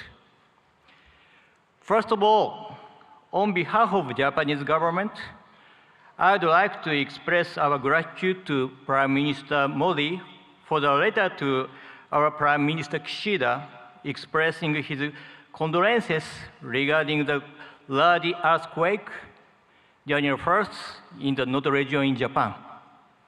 Thank you very much. Well, thank you for graciously inviting me to Vibrant Gujarat 2024. It's a great honor to have a speech in this Sunday event.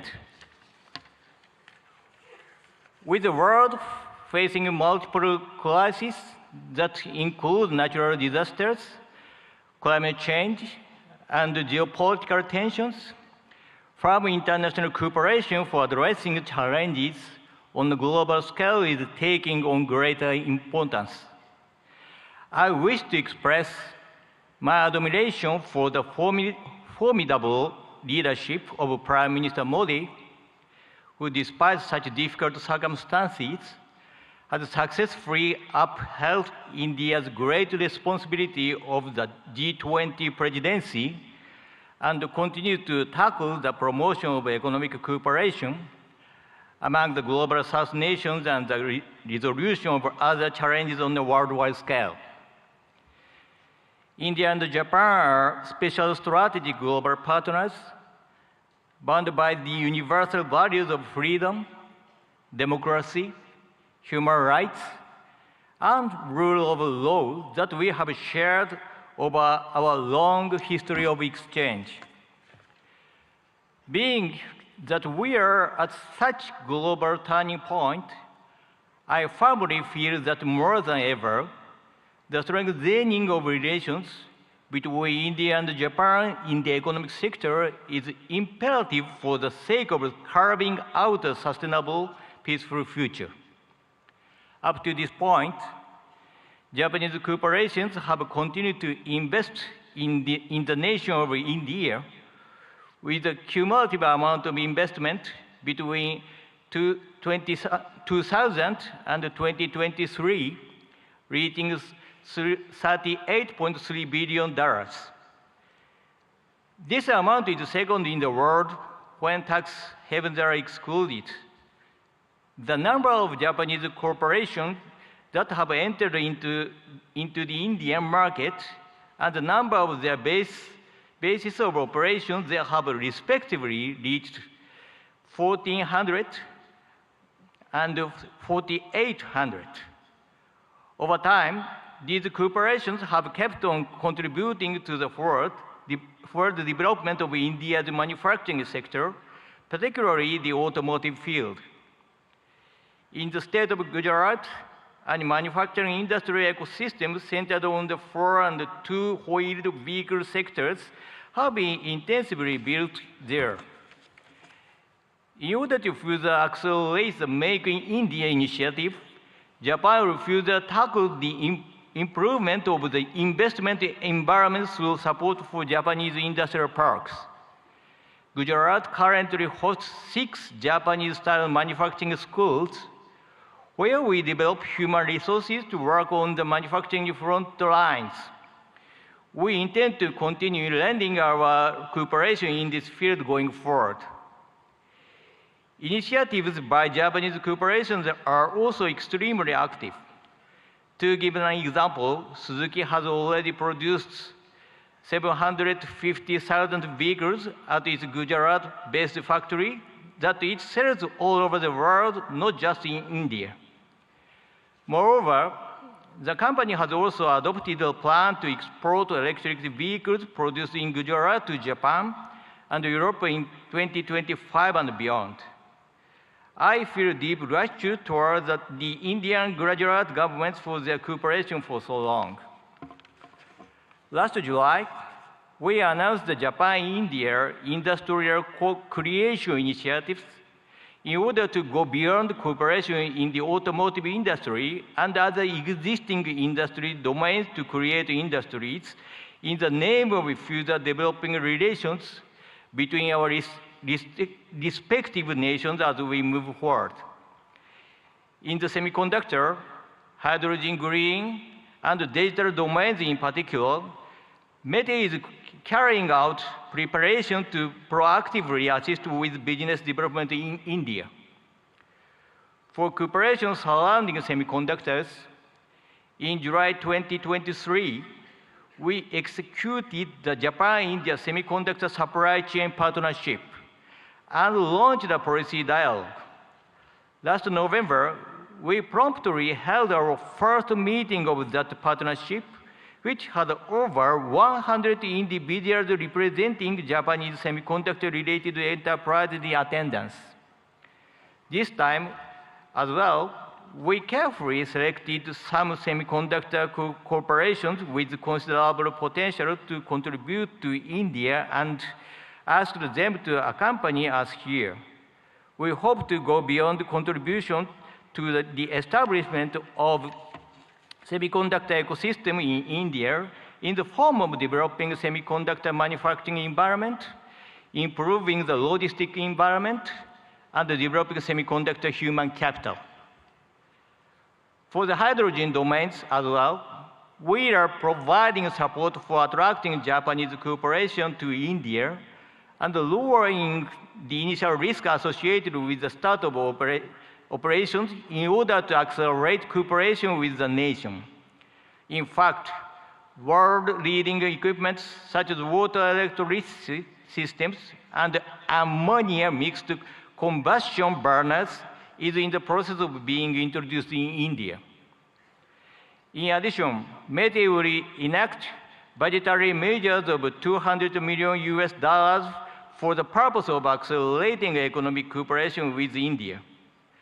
Our hope is to develop concrete projects through these funds towards the future.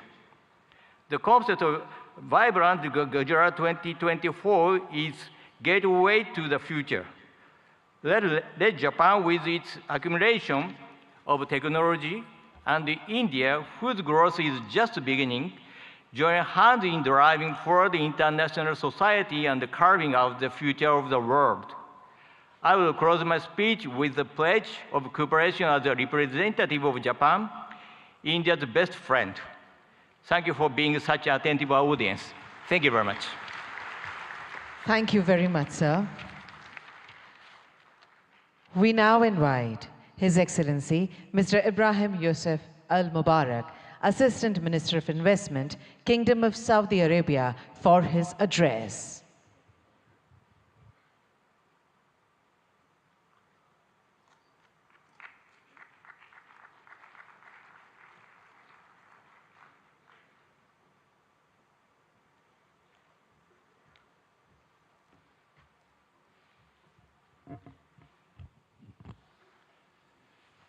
الحمد لله والصلاة والسلام على رسول الله. دولة رئيس الوزراء ناريندرا مودي، معالي رئيس الوزراء باتيل،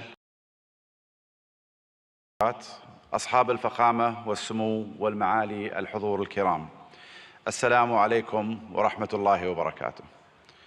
نامستي. PM મોદીના લક્ષદ્વીપ પ્રવાસ બાદ માલદીવના મંત્રીઓએ પોતાનો પિત્તો ગુમાવ્યો. માલદીવ્સના 3 મંત્રીઓએ PM મોદીની વિરુદ્ધ ટિપ્પણીઓ કરી અને સાથે ભારત વિરુદ્ધ ટિપ્પણીઓ કરી કે જાહેરમાં શૌચ કરનાર શું ટુરિઝમનો વિકાસ કરશે, જેના વિરોધમાં સમગ્ર ભારતના યુવાઓએ લક્ષદ્વીપ જે કે એક સુંદર ટાપુ છે જેના વખાણ કર્યા અને મોટા મોટા સેલિબ્રિટી અમિતાભથી લઈને ક્રિકેટર સુધી દરેકે આ વસ્તુને સપોર્ટ કર્યો. તો પણ ઘણા લોકો એવા જોવા મળ્યા જે ભારતમાં રહીને પણ પરદેશના વખાણ કરે છે. તેઓ એમ કહે છે કે અમને તો Maldives. بداية أن نشيد برحلة الهند الاقتصادية المبهرة والتي وصلت بالهند إلى المرتبة الخامسة على مستوى العالم من حيث الاقتصاد والاستثمار الأجنبي المباشر. كما نهنئكم على رئاستكم الناجحة لمجموعة ال20 كصوت للاقتصادات الناشئة، وهو مما يهمنا بالتأكيد كعضو في مجموعة ال20، إضافة إلى أننا نفخر بانضمامنا إلى البريكس في هذا العام. منذ أن انطلقت رؤية المملكة 2030 قبل ما يقارب 8 سنوات، ارتفع ناتجنا المحلي بنسبة 66%، وتضاعف استثمارنا الأجنبي المباشر 4 مرات، ونحن على بعد نقطة واحدة فقط من هدفنا المتمثل أن تصبح المملكة العربية السعودية أحد أكبر 15 اقتصاداً في العالم بنهاية هذا العقد بإذن الله. إن مكانة المملكة كشريك استثماري في البنى التحتية التقليدية والطاقة في القرن العشرين تتجاوز ذلك، لتشمل القطاعات الصناعية والخدمية في القرن الحادي والعشرين مثل السياحة والثقافة والنقل والطاقة المتجددة وتقنية المعلومات والاتصالات والمدن والمصانع الذكية، بالإضافة إلى البناء والنفط والغاز. إضافة إلى أن أصول صندوق الاستثمارات العامة السعودي تجاوزت 700 مليار ريال، كما يحتل سوق الأسهم في المملكة المرتبة التاسعة عالمياً، بعد أن صعد من المرتبة 25 في عام 2016، وقد بلغت الشركات المدرجة في السوق السعودي أكثر من 200 شركة، ويشاركنا اليوم مجموعة من هذه الشركات. إن مشاريع المملكة تعد فريدة من نوعها من حيث النطاق والطموح، لأنها تمثل بعضا من أكبر المشاريع المستقلة على مستوى العالم، وتوفر للمستثمرين فرصة استثنائية لإعادة تعريف الصناعات والحصول على حصة في السوق، ومنها نيوم، مشروع البحر الأحمر، القدية والعلا، ومشروع بوابة الدرعية وغيرها من المشاريع. وخلال هذه القمة ستتاح لكم الفرصة لمعرفة المزيد مباشرة من الأشخاص الذين صمموا هذه المشاريع وقادوها منذ البدايات. أصحاب الفخامة والسمو والمعالي الحضور الكريم، إن المملكة العربية السعودية لا تشترك مع الهند في المصالح الاستراتيجية فحسب، بل تشتركان أيضاً في طموحات مماثلة تشمل التحول الرقمي والابتكار والدفاع والفضاء. كما تفخر المملكة بكونها جزءاً من الاتفاقية التاريخية والتي تم الإعلان عنها على هامش قمة مجموعة ال20 المثمرة التي عقدتها الهند في سبتمبر الماضي، وهي اتفاقية إنشاء ممر اقتصادي يربط الهند والشرق الأوسط وأوروبا بالسكك الحديدية وخطوط الموانئ وخطوط الأنابيب، كذلك مثل كابلات البيانات والهيدروجين والكهرباء، مما سيعزز بإذن الله سلاسل الإمداد والتوريد في جميع أنحاء العالم، مع خلق فرص استثمارية غير مسبوقة في المملكة والهند والدول الشريكة الأخرى. في الختام أشكر مضيفين الكرام جميعا على استضافتنا، ونسأل الله لهذه القمة التوفيق والنجاح، وأشكركم جميعا على اهتمامكم وحسن الاستماع. شكرا جزيلا، والسلام عليكم ورحمة الله وبركاته. Thank you very much, sir. We now invite Lord Tariq Ahmed, Minister of State, Middle East, North Africa, South Asia, United Nations and the Commonwealth, UK, for his address.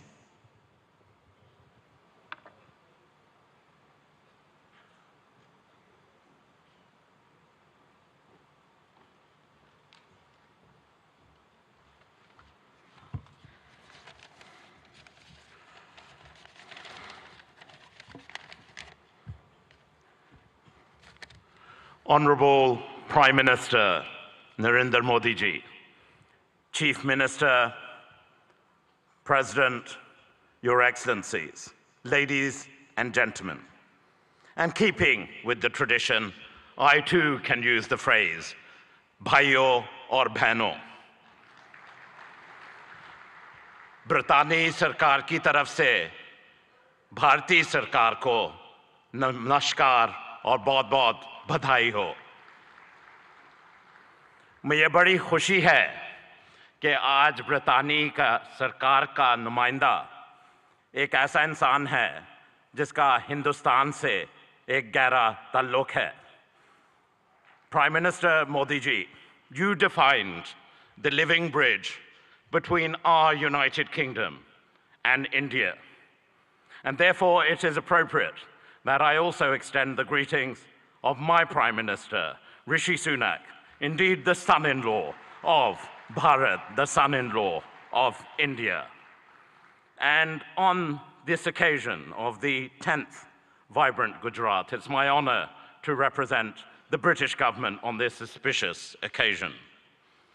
This summit has truly, in every sense, served as a masterclass on how to go about attracting global investors, to have a stake in that remarkable growth, which, as we've seen captains of industry line up and say, is truly remarkable of India-Bharat story.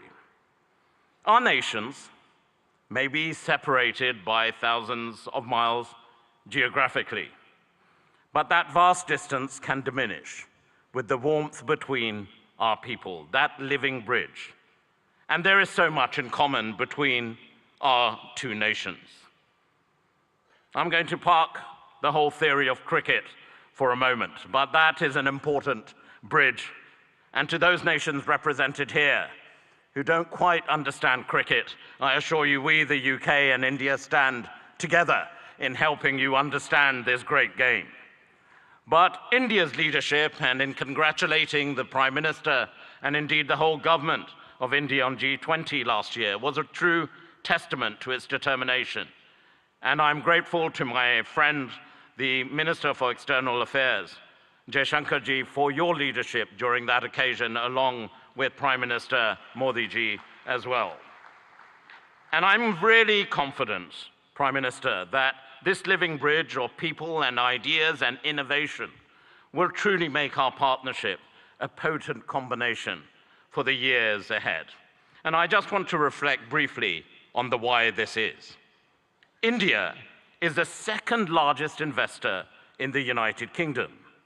More than 900 Indian businesses operate in the United Kingdom.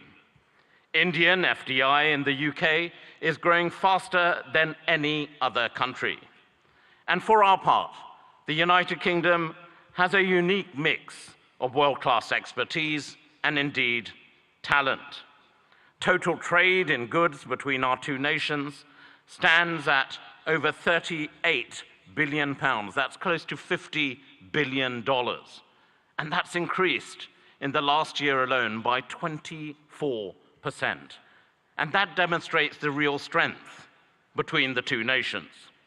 The United Kingdom is the most globally connected economy in the G20, ranked second globally for soft power, and the first in the G7 for international research, collaboration and impact. And I know those are important sectors right here in Gujarat and for India as well. And we've heard already a great deal about green finance. London is also #1 globally for green finance. And that's why we are truly ambitious. We are excited by the potential of our partnership with India and in particular with the state of Gujarat. And the United Kingdom is collaborating on many exciting projects in how we develop our relationship with Gujarat as we move forward. Take, for example, the Statue of Unity, designed by UK architects, Arab, which now stands tall as a symbol of a new, confident India. Or the JCB factory, designed by Mott MacDonald, whose machinery is now powering India's incredible infrastructure development. But, Prime Minister, Chief Minister, we want to go further. We want to do more. And of course, we understand the power of education, and we're proud of the strong association between India and the United Kingdom when it comes to our education sectors as well. When you power someone, an individual, no matter where in the world, through education, you empower them, their families, their communities, indeed their nations. And I know, Prime Minister Modi ji, what a priority this is for you. And it is also live right now. We have just signed a MOU to enable closer collaboration between our higher education institutions. We want to go further in the areas of the creative economy, nurturing artists and boosting cultural exchange. Be in no doubt, business links will continue to grow, creating jobs and prosperity, whether it's from here in Ahmedabad to Aberdeen in Scotland in the United Kingdom. Our old friendship is blossoming into a new partnership. Bharat और ब्रितानी एक बहुत गहरी दोस्ती है, एक जिंदा संबंध है. It is a true friendship, a lasting friendship, a deep friendship, and a binding friendship and partnership for today and the future. हमारी तरफ से आपको चीफ मिनिस्टर साहिब, गुजरात इस मौके पे आपका हम बहुत धन्यवाद करते हैं. Thank you so much. बहुत बहुत धन्यवाद. Namaskar. Thank you very much, sir. We now invite His Excellency Mr. Vahan Karobian, Minister of Economy, Armenia.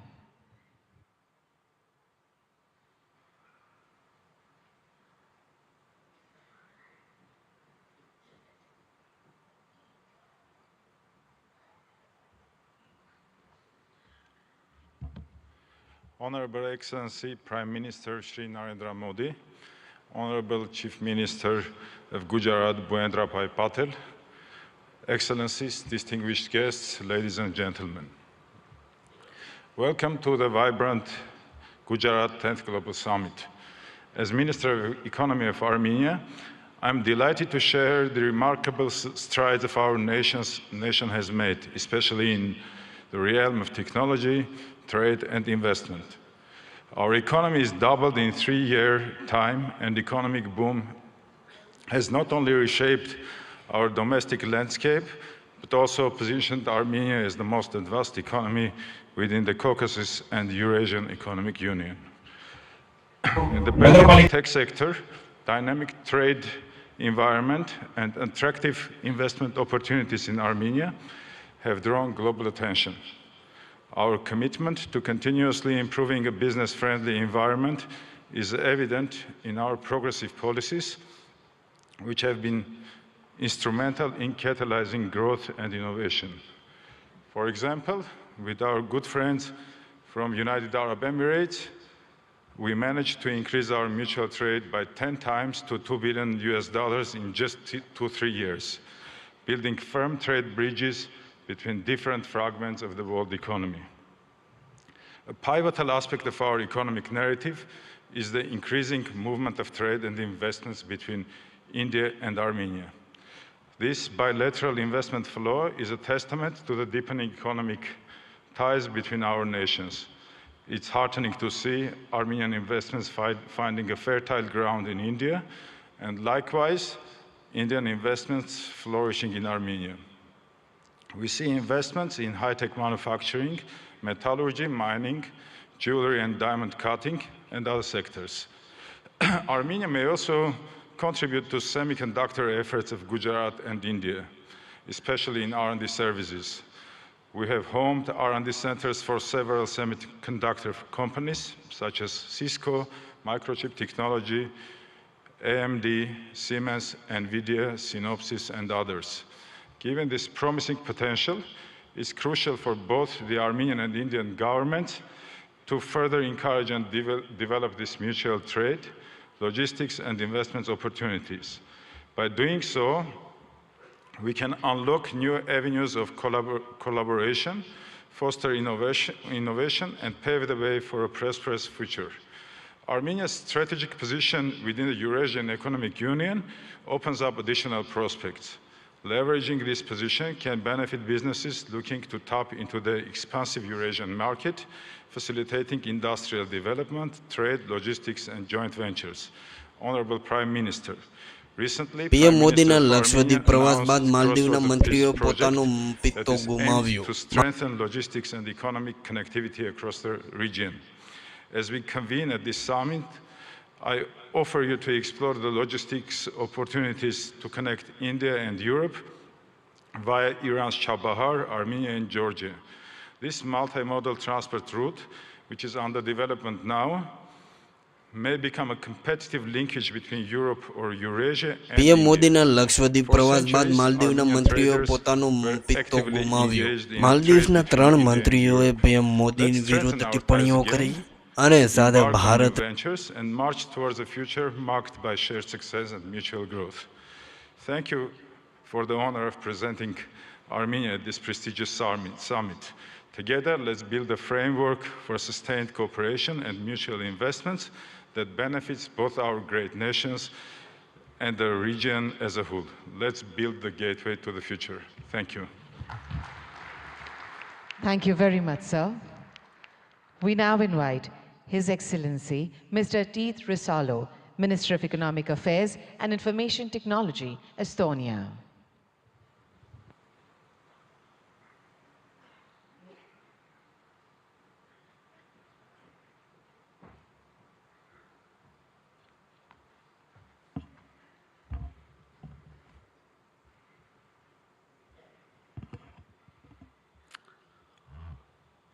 સાથે ભારત વિરુદ્ધ ટિપ્પણીઓ કરી કે જાહેરમાં શૌચ કરનાર શું ટુરિઝમનો વિકાસ કરશે, જેના વિરોધમાં સમગ્ર ભારતના યુવાઓએ લક્ષદ્વીપ જે કે એક સુંદર ટાપુ છે જેના વખાણ કર્યા અને મોટા મોટા સેલિબ્રિટી અમિતાભથી લઈને ક્રિકેટર સુધી દરેકે આ વસ્તુને સપોર્ટ કર્યો. તો પણ ઘણા લોકો એવા જોવા મળ્યા જે ભારતમાં રહીને પણ પરદેશના વખાણ કરે છે. તેઓ એમ કહે છે કે અમે તો માલદીવ્સ જશું. Representing the Republic of Estonia, free and independent country with a population of 1.4 million. PM મોદીના લક્ષદ્વીપ પ્રવાસ બાદ Archaeology tells us that Estonians have been living in the same place for 5,000 years.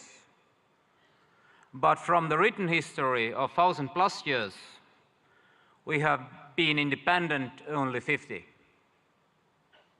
Despite that, we have maintained a unique culture and a full-blown unique language and a full-blown culture. We regained our independence only 30 years ago. We started from zero.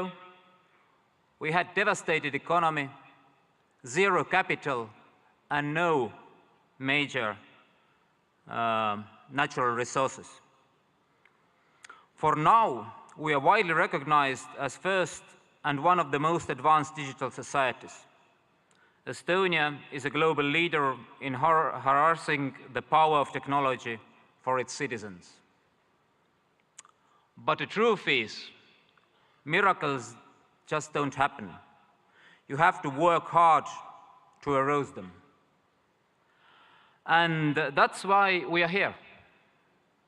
to work together with nations and regions who share the same values: democracy, rule of law, market economy, drive forward. India certainly has an instrumental role to play that those values prevail globally. You have proved it repeatedly, most recently with the excellent execution of the G20 presidency. Thank you again, Prime Minister Modi, for the leadership. Estonia is ready to work with you and offer our best knowledge on digital public goods, on e-governance, cybersecurity, green tech, educational technology, and personal medicine. And we know India grows when the states grow. So we're happy to work on all this with Gujarat, because Gujarat means growth. And then, if we work hard, we know the reward. In the end, the truth alone trumps. Thank you. Hope for a good cooperation. Thank you very much, sir. We now invite His Excellency Mr. Riyad Mazzour, Honorable Minister of Industry and Commerce, Morocco, for his address.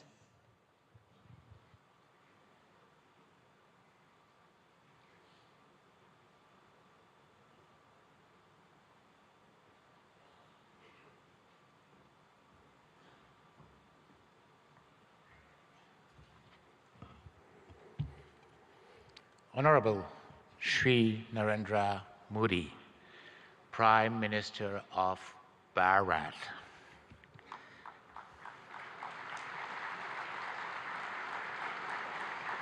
Honorable Chief Minister of Gujarat, Shri Bhavendra Patel.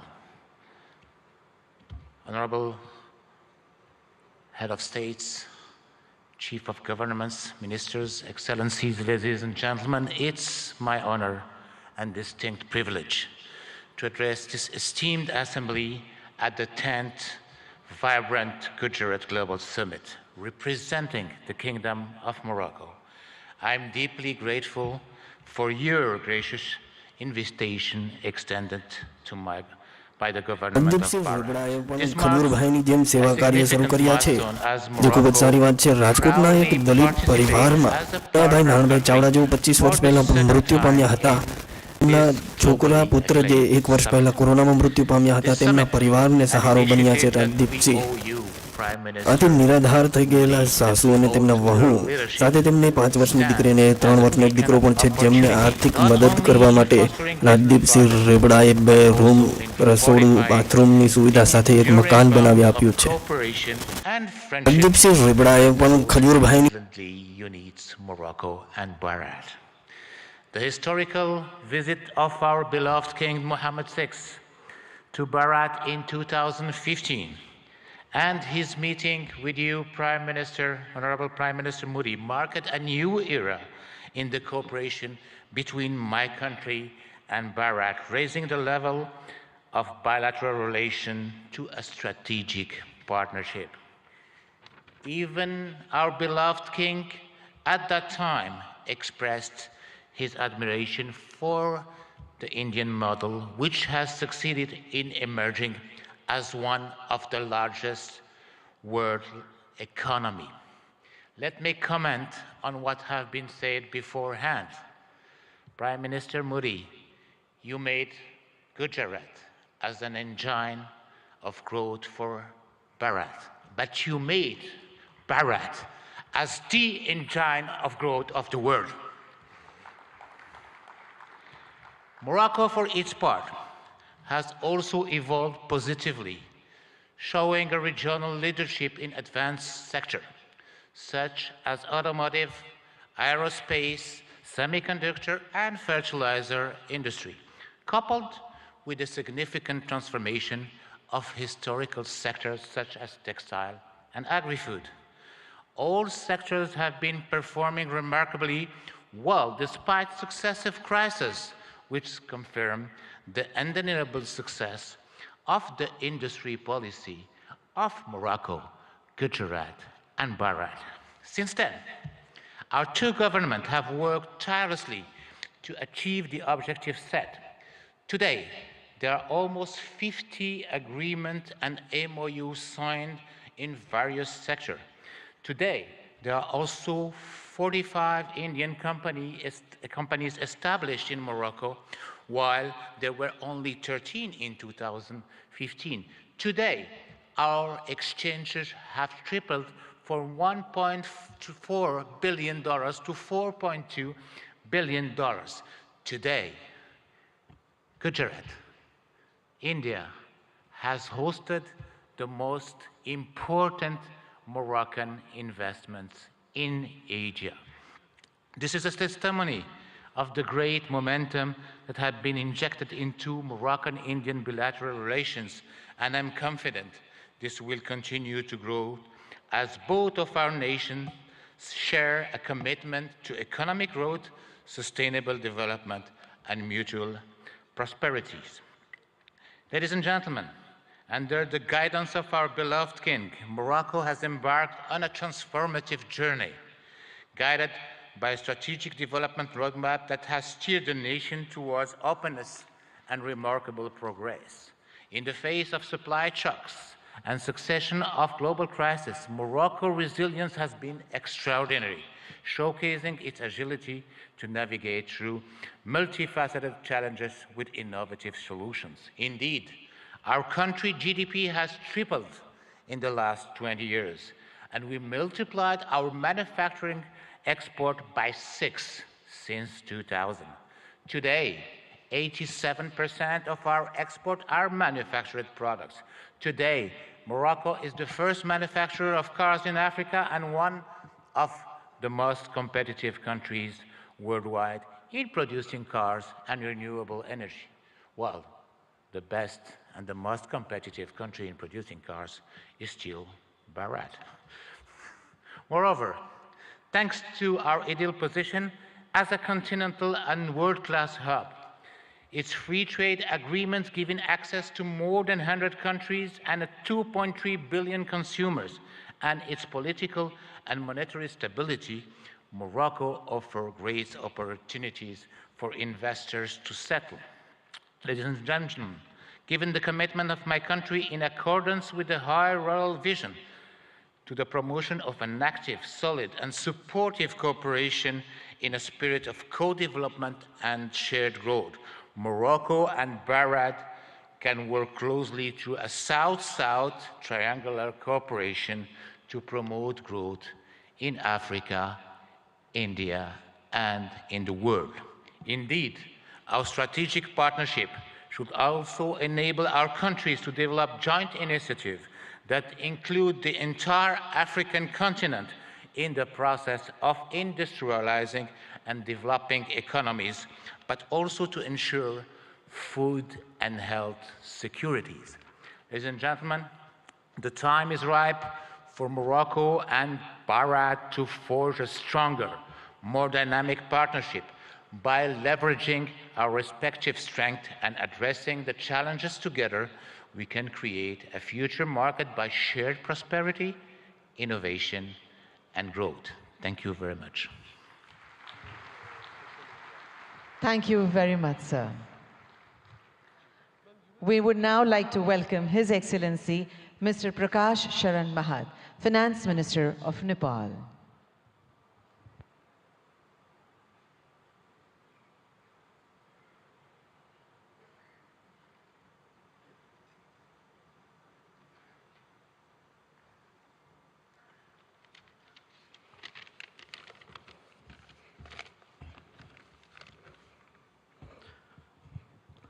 Right Honorable Prime Minister Sri Narendra Modi ji, Honorable Chief Minister of Gujarat Sri Bhupendra Bhai Patel ji, distinguished participants, ladies and gentlemen, warm greetings from Nepal. Namaskar, Namaste. At the outset, let me express my sincere gratitude to Honorable Bhupendra Bhai Patel ji, Chief Minister of Gujarat, for inviting me in this August gathering. I am deeply honored and privileged to be part of this vibrant Gujarat Global Summit 2024. This global forum for business networking, knowledge sharing, and strategic partnerships for fostering sustainable and inclusive growth has now been a forum for all. Modi ji had envisioned vibrant Gujarat concept in 2003. Under your visionary leadership, this idea of entrepreneurial spirit of Gujarat has now been translated into vibrant India. India is now a major global economic power.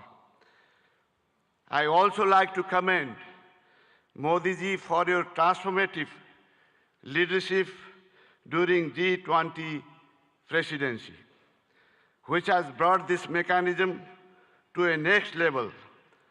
That is, you have made this more inclusive and broader.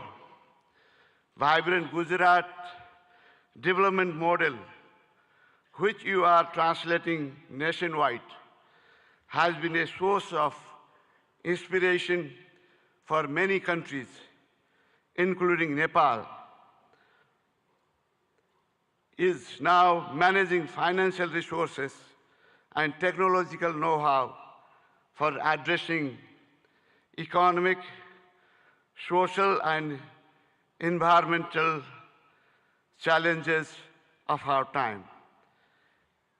Nepal and India, actually, Bharat, since thousands of years, have common places of great Hindu and Buddhist religious worships. And we are visiting each other's places since ancient times. I am happy to inform you that visitors from Gujarat are one of the largest in Nepal. I still have fresh memory of Modi ji's statement delivered in our parliament in 2014, particularly your emphasis on HIT, that is highways, information ways, and transmission ways. I am happy to share that we are working together in all these areas to improve connectivity, strengthen market linkages, and to reduce transaction costs. Recently, Nepal and India have signed a long-term power purchase agreement of exporting 10,000 megawatt of electricity to India over 10 years of time. This will immensely open up investment opportunity in hydropower in Nepal.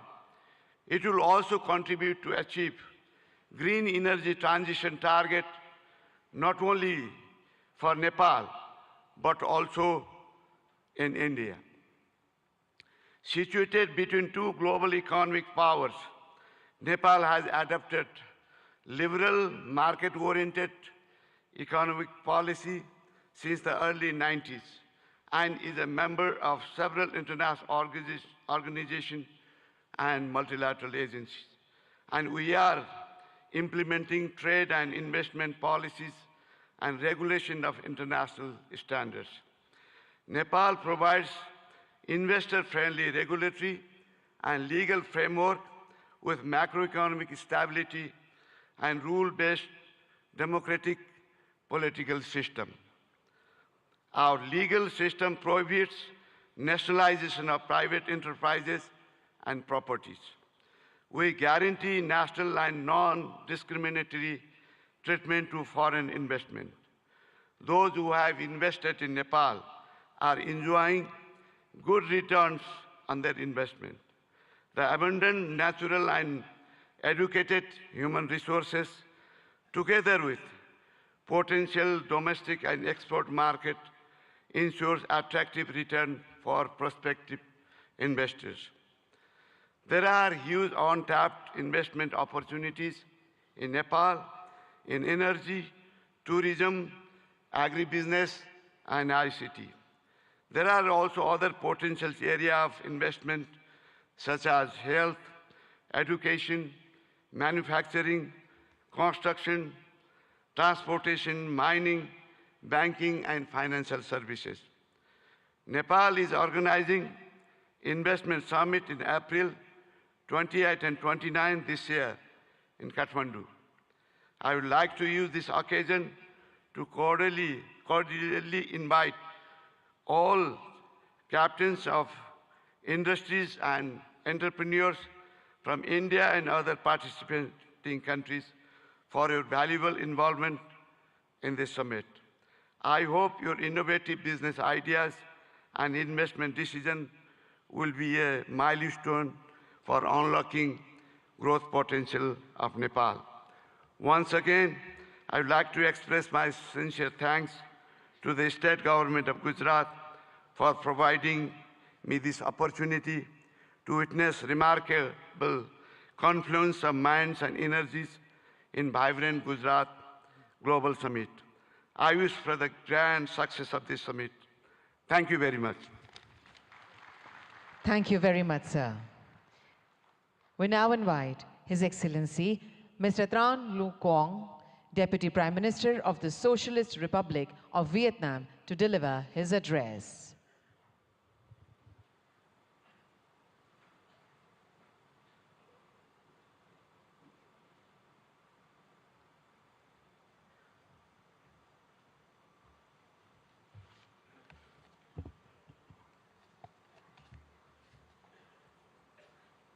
Thưa ngài Narendra Modi, Thủ tướng nước Cộng hòa Ấn Độ, thưa ngài Thủ tướng bang Gujarat, thưa các vị nguyên thủ quốc gia, người đứng đầu chính phủ các nước, thưa toàn thể quý vị.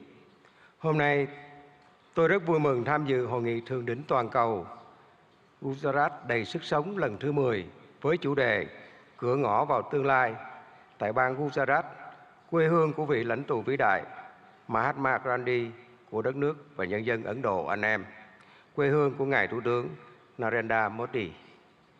Với quy mô ngày càng lớn và sự tham gia đông đảo của lãnh đạo và doanh nghiệp Ấn Độ cũng như các nước, Gujarat đầy sức sống đã thể hiện rõ tầm nhìn của Thủ tướng Modi và nỗ lực của bang Gujarat, góp phần khẳng định sự hấp dẫn cũng như vai trò và vị thế quốc tế ngày càng cao của Ấn Độ. Chúng ta đang sống trong một thế giới đầy biến động phức tạp và khó lường. Dù gặp nhiều khó khăn thách thức, song hòa bình, hợp tác và phát triển vẫn là xu thế lớn. Chúng tôi đánh giá cao việc hội nghị lần này tập trung thảo luận những động lực, xu thế phát triển mới, trong đó có kinh tế xanh, kinh tế tuần hoàn, kinh tế số, thành phố thông minh. Đây cũng là những lĩnh vực ưu tiên trong tiến trình phát triển và hội nhập quốc tế của Việt Nam. Để thúc đẩy mạnh mẽ các lĩnh vực nêu trên, hướng tới các mục tiêu phát triển bền vững, chúng tôi cho rằng các chính phủ cần tạo lập khuôn khổ chính sách, pháp lý và môi trường đầu tư kinh doanh thuận lợi, ổn định, minh bạch, công bằng, triển khai các chiến lược, kế hoạch một cách nhất quán. Nguồn vốn từ đầu tư công của chính phủ cần đóng vai trò dẫn dắt, đồng thời khuyến khích mạnh mẽ và thu hút hiệu quả các nguồn lực của khu vực tư nhân và đầu tư nước ngoài. Trong hợp tác quốc tế, cần đưa các lĩnh vực này thành nội dung hợp tác chủ đạo và ưu tiên dành nhiều nguồn lực hơn nữa để hiện thực hóa. Các nước phát triển cần tăng cường hỗ trợ các nước đang phát triển về vốn, chuyển giao công nghệ, kỹ thuật, quản trị hiện đại, đào tạo nguồn nhân lực. Là nền kinh tế phát triển nhanh và năng động, có quy mô lớn thứ 5 thế giới, Ấn Độ hoàn toàn có thể và đang ngày càng phát huy tốt hơn nữa vai trò dẫn dắt trong tiến trình này. Thưa tất cả quý vị, thời gian qua, quan hệ hữu nghị truyền thống và đối tác chiến lược toàn diện giữa Việt Nam và Ấn Độ không ngừng phát triển trên các lĩnh vực. Việt Nam trân trọng cảm ơn và đánh giá cao sự hỗ trợ hiệu quả của Ấn Độ trong đào tạo nguồn nhân lực, phát triển khoa học công nghệ, chuyển đổi năng lượng, chuyển đổi số. Trong thời gian tới, chúng tôi mong muốn đẩy mạnh hơn nữa hợp tác với Ấn Độ nói chung và bang Gujarat nói riêng, nhất là trong các lĩnh vực có thế mạnh của Ấn Độ và phù hợp với ưu tiên phát triển của Việt Nam. Trong đó, nhiều lĩnh vực sẽ được trao đổi tại hội nghị lần này.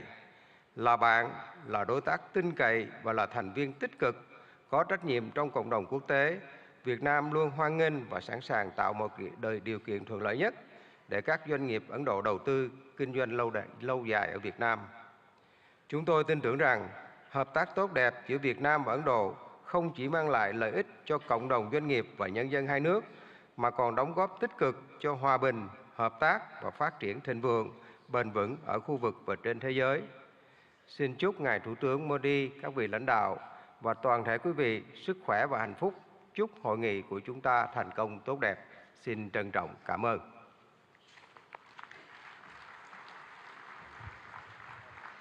Thank you very much, sir. We now honored to invite His Excellency Mr. Petr Fiala, Honorable Prime Minister, Czech Republic, for his address.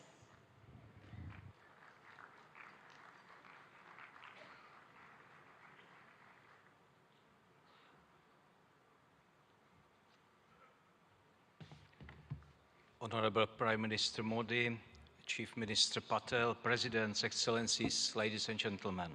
First, please let me congratulate you on 20 years of this successful summit. I'm excited to see Gujarat's impressive economic growth and to feel the energy of the largest democracy in the world. Thank you, Chief Minister Patel, for your kind hospitality. It is a real pleasure to be here. Ladies and gentlemen, the topic of this summit is Gateway to the Future. It is a big inspiration. We are at a special point and can choose our future. It is a time of dramatic risks, but also of great chances, because the problems of today are very complex. It is not wise to concentrate on only one strategy. I think the humanity needs to work with three main priorities, three keys to unlock the gateway. The first key is innovation and new technologies. The second key is advanced industry. And the third key is applied research, which benefits the public, like in health and medicine. Please let me tell you about the position of the Czech Republic.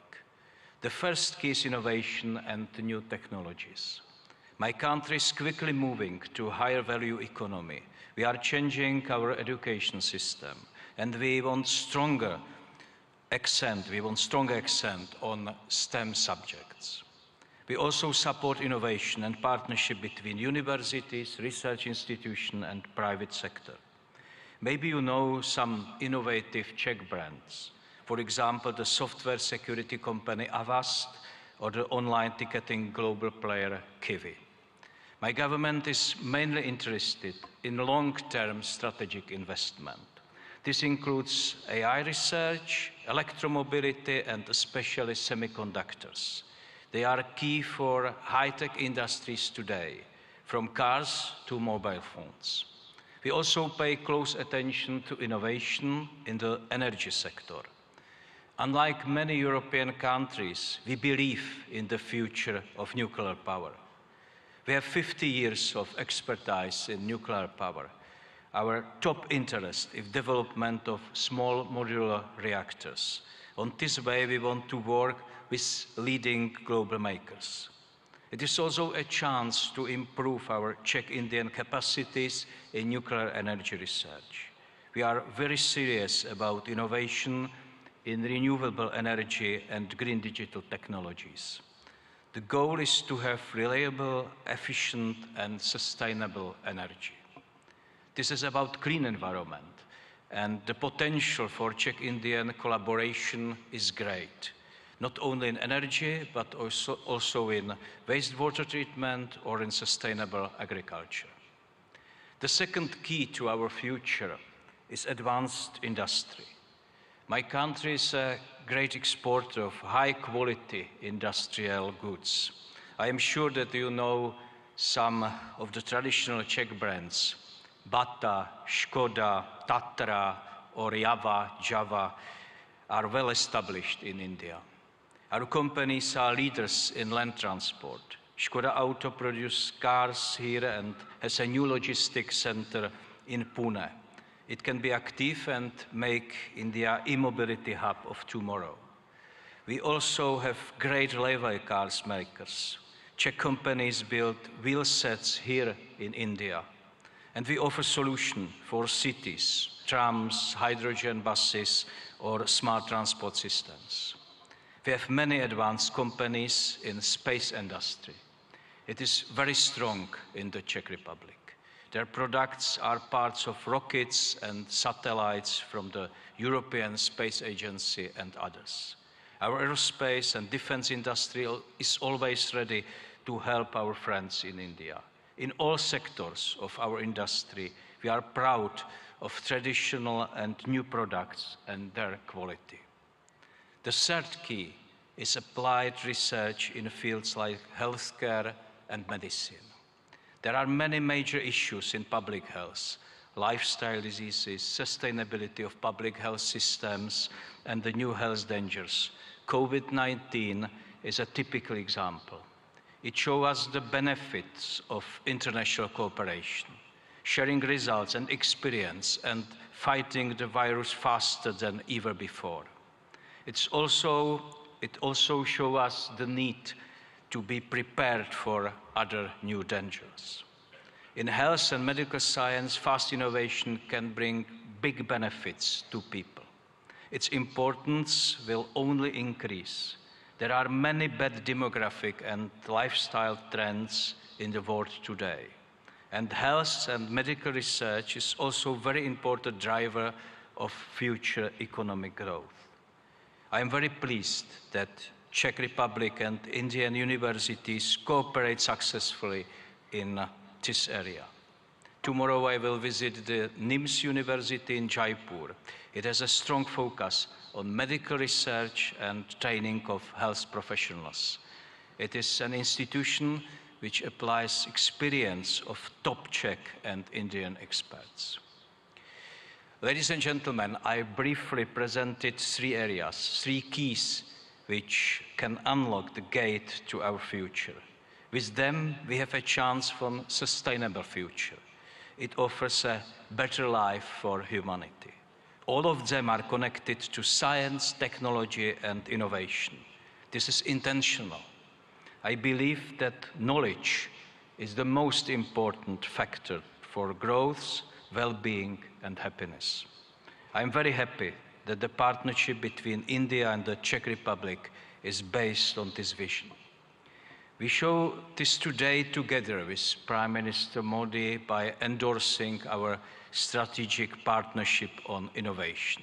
The partnership covers many areas, including science, new technologies, energy, healthcare, or infrastructure. There is great potential in this joint statement. India and Czechia understand the role of innovation in solving the challenges of today. Our countries believe that the economy of the future will depend on deep cooperation. This gives me great hope that our partnership will bring concrete results for our peoples. Ladies and gentlemen, the future can bring many new problems, but we already know how to be prepared by focusing on skills and innovations and by working with trusted partners. I wish you a successful discussion and thank you.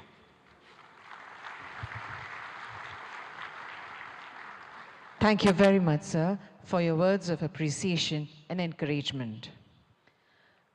We now feel proud in inviting His Excellency, Mr. Philip Nyusi, Honorable President, Mozambique, to deliver his address.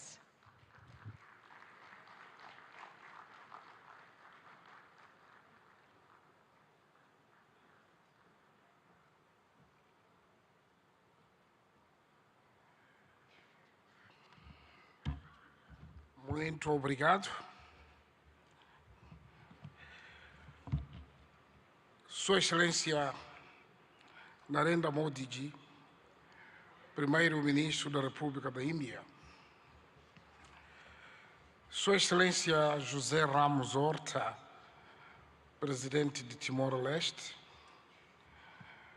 Sua Excelência Petra Fiala, Primeiro-Ministro da República Checa. Sua Excelência Bhupendra Patel, Ministro-Chefe do Estado de Gujarat. Senhores ministros presentes nesta cimeira, minhas senhoras e meus senhores. Inicio a minha intervenção saudando e agradecendo a Vossa Excelência e meu irmão Narendra Modi, Primeiro-Ministro da Índia, pelo convite que nos foi formulado na qualidade de parceiro para participar neste evento de grande relevância para os nossos países. Aproveito a ocasião para felicitar a vossa presidência do G20, o momento histórico que conseguiu colocar o continente africano, ou seja, a União Africana, como membro permanente do G20. Saudamos de forma distinta a Sua Excelência Bhupendra Patel, Ministro-Chefe do Estado de Gujarat, ao povo e governo de Gujarat, pelo acolhimento que nos tem sido dispensado desde a nossa chegada a esta histórica cidade industrial, o maior centro de refinaria de petróleo do mundo e de corte e polimento de diamantes. Senhor Primeiro-Ministro, Excelências, em Ahmedabad me sinto em minha própria casa, pois foi daqui que adquiri conhecimentos que me têm ajudado a adicionar ao que antes tinha conseguido e, com o espírito de sempre aprender, me permite dar a minha humilde contribuição para o desenvolvimento do meu país, Moçambique. Suprabhat Mara Gujarat Deshwasione. Umujamachu Habar Namaste. A República de Moçambique participa neste fórum singular de Gujarat com o objetivo de aprender e partilhar a experiência a nível estatal, empresarial, da sociedade civil e da academia, conforme está estruturado no evento.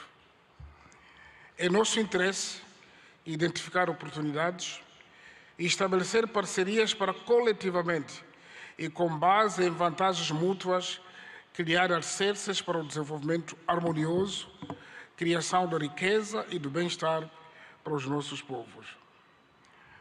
A República da Índia e o Estado de Gujarat, em particular, oferece a muitos países em desenvolvimento a oportunidade de partilhar a experiência de resiliência e de superação perante obstáculos ao desenvolvimento.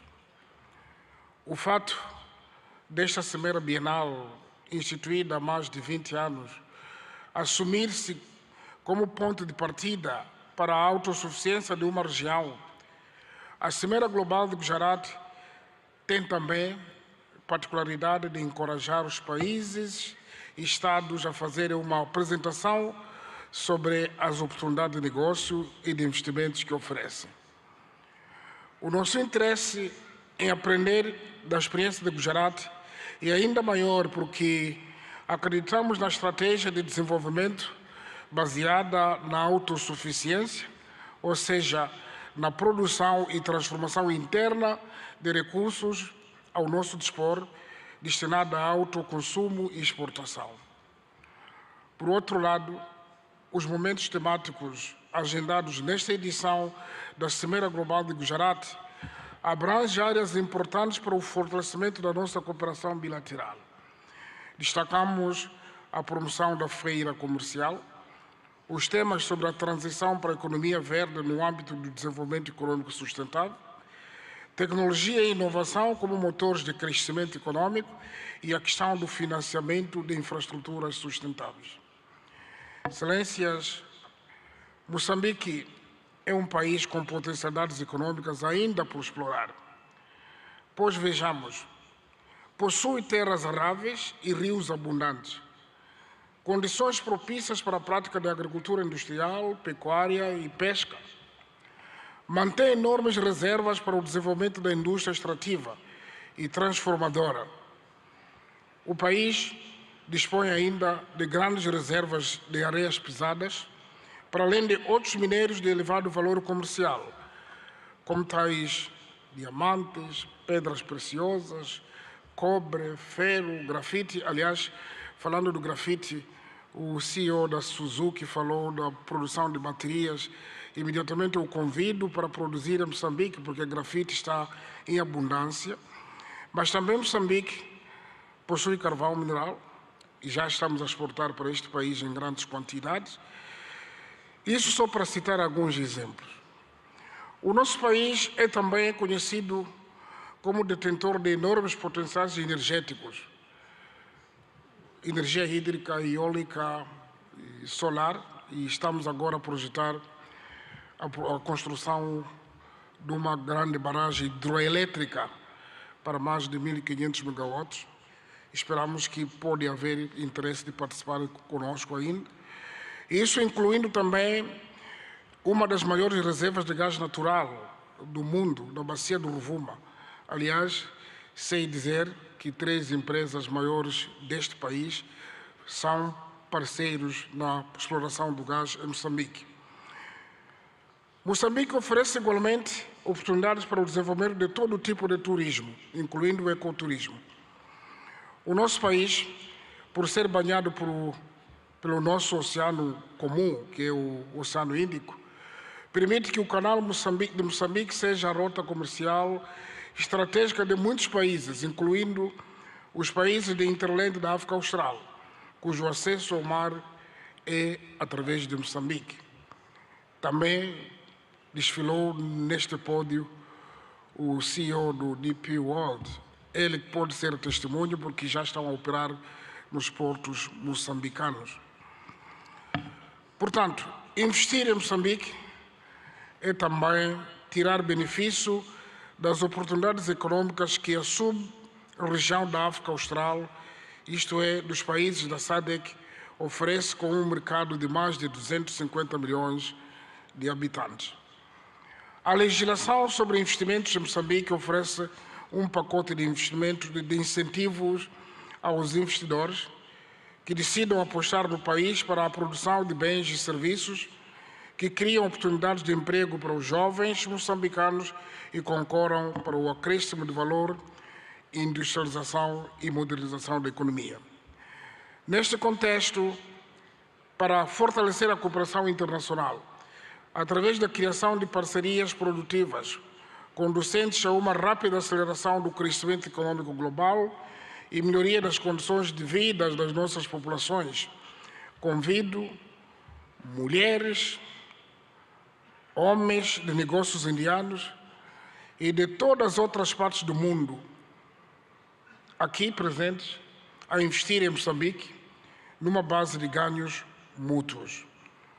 O governo de Moçambique tudo faz e fará de modo a assegurar uma parceria econômica em que todos saiamos a ganhar e juntos contribuamos para um mundo próspero para nós e para as futuras gerações.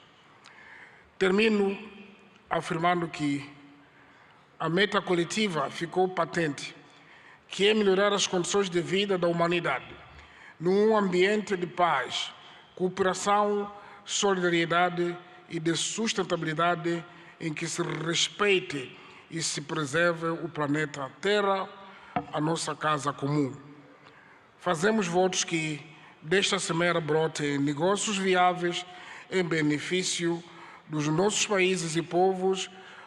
A todos desejamos melhores venturas e muitos sucessos na criação do progresso e bem-estar comum. Obrigado, parabéns, Primeiro-Ministro Modi. Thank you so much, sir, for your words of praise and your insights on shared journey of development. We would now with pleasure invite His Excellency, Mr. José Ramos Mirta, Honorable President Timor-Leste to deliver his significant address.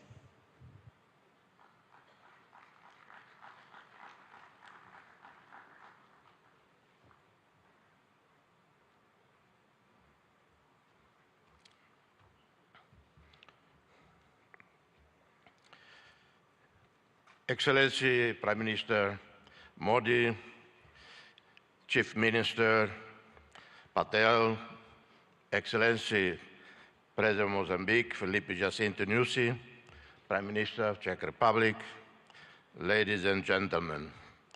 It is always a real pleasure to set foot on this land of a great ancient civilization. I first visited India on a personal capacity in April 1992, having spent more than a week in Dharamsala. My first official visit was in 2003 as Senior Minister of Foreign Affairs of the newly independent Timor-Leste. I visited again India in 2013, 2014, 2015 in different capacities. In my previous position as Senior Minister of Foreign Affairs, I wholeheartedly supported India's meritful right to be a permanent member of the UN Security Council. And I'm continuing to advocate for India and for Indonesia, two Asian countries, to be permanent members of a reformed, expanded, more representative UN Security Council. As chair of, in 2014-15, of the high-level independent panel on UN peace operations, I visited Delhi for extensive consultation with leaders, including senior military officers. I worked closely with the Permanent Mission of India to the UN in New York as we produce a 100-page report and recommendations on how the UN should anticipate, respond more timely and effectively to the new emerging security challenges. This is my relationship with India. My sincere appreciation for the invitation to address this prestigious international forum, my gratitude to a great visionary, transformative leader, Prime Minister Narendra Modi, who conceived the 10th Vibrant Gujarat Global Summit in 2003. Gratitude for the warm reception extended to me and members of my delegation. This forum, now renowned globally, has been a catalyst for business networking, knowledge sharing, strategic partnerships, inclusive growth, and sustainable development. The state of Gujarat, driven by an inherent entrepreneurial spirit, has emerged as an industrial leader and a favored destination for investment. Timor-Leste, for its part, represents an oasis of peace, tolerance, and stability, where fundamental rights and freedoms are strictly safeguarded. The International Media Watch, called Reporters Without Borders, based in Brussels, rates Timor-Leste number 10 globally in media freedom out of 193 countries. Timor-Leste stands out with a business environment conducive to investments, having consolidated global presence as an active member of the United Nations, the Community of Portuguese-speaking countries, CPLP, a pioneer, founder of the G7 plus fragile states, leader and spokesperson in climate change within LDCs and SEEDs.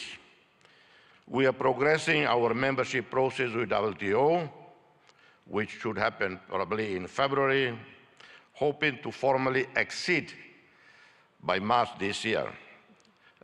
Formal ASEAN membership should occur in 2025. We are committed to creating a favorable business environment with legislation in line with international best practices, protecting foreign investments, eliminating double taxation, open PPPs, BOTs, and any other mutually beneficial modality consistent with the priorities outlined in our National Strategic Development Plan. We have a sovereign wealth fund with significant investments in US Treasury bonds and other developed market bonds, and have invested significantly in equities internationally with more than 1,000 portfolios, with annual returns of over 8%. We have zero debt to commercial banks. Our debt to regional or multilateral lending institutions is 13% of our GDP. Our young and vibrant diaspora present in countries such as Australia, South Korea, Indonesia, Malaysia, Portugal, the United Kingdom contribute significantly to the development of both host countries and Timor-Leste, with foreign remittances being an important part of our society well-being. We invite you, ladies and gentlemen, to invest with us, be part of the realization of a dream. Opportunities abound. I outline some. In the tourism sector, almost the entire northern coast of Timor-Leste, plus Atauro and Jaco Islands, teem with the richest biodiversity in the world. That's according to Conservation International, not according to me personally. Boasting the healthiest coral biodiversity in the entire region, known as the Amazon of the seas. Atauro Island, located north of Timor-Leste's capital, is recognized as a most important part of the global center of marine biodiversity and a global priority for conservation. We integrate a region that covers 1.6% of the planet's ocean area, bursting with marine life, home to 76% of all known coral species in the world, and habitat of more than 3,000 species of fish. We are seeking investments and partnerships in hotels, resorts, homestays, convention centers, restaurants, services, customer support, wellness, and hospitals. In the oil, gas, minerals and renewables, we have a vast resources, oil and natural gas reserves, onshore and offshore, within our exclusive economic zone, where the Greater Sunrise gas field stands out, whose consortium led by Woodside is expected to bring this important wealth onshore very soon. In the coming years, Timor-Leste will invest in the construction of a modern gas pipeline and petrochemical industry as part of our major Tasimane project. This major national investment includes, among others, the construction of a refinery, the adaptation of our power station to natural gas, and the development of a multifunctional supply base for all their related needs. We also have large reserves of other minerals, huge marble structures, limestone, as you know, a key resource for the development of cement industries and other construction products, capable of feeding the domestic market and supplying growing foreign demand. Green economy, renewable energies. Committed to sustainable development, we seek to invest in renewable energy as prudent, incremental transition to renewable energies. We are looking forward to working with the UAE, led by a visionary leader, our friend, President Sheikh Mohammed bin Zayed Al Nahyan, with whom we share many commonalities. This is in line with commitments made at the recent COP28 summit held in Dubai. I take the opportunity to congratulate His Royal Highness, the President of UAE, Sheikh Mohammed bin Zayed Al Nahyan, for the success of the UAE chairmanship of the 28th Conference of the Parties to UNFCCC. We have a great potential for developing solar and wind energy production fields, and some projects are underway with the support of the Asia Development Bank, namely in the municipality of Manatutu, where an initial investment of US $120 million is expected to produce in 25 years overall return above US $300 million. We seek to develop hydroelectrics with the construction of dams and mini hydroelectric plants that can take advantage of the mountainous terrain and rainy season, guaranteeing access to clean energy and reserve water for irrigation and urban supply. Infrastructure and transport. In the last 15 years, we have seen dramatic improvements in our infrastructure sector. National roads, electricity now covering 96.1% of the country, one state-of-the-art port, the Port of Tiber Bay, operating since 2022 with a total investment of $280 million. This was a first public-private partnership celebrated between Timor-Leste with the French Bolloré Group and the World Bank. One of the best projects in this sector, it is capable of transforming this port into a hub for connecting people and goods at regional level.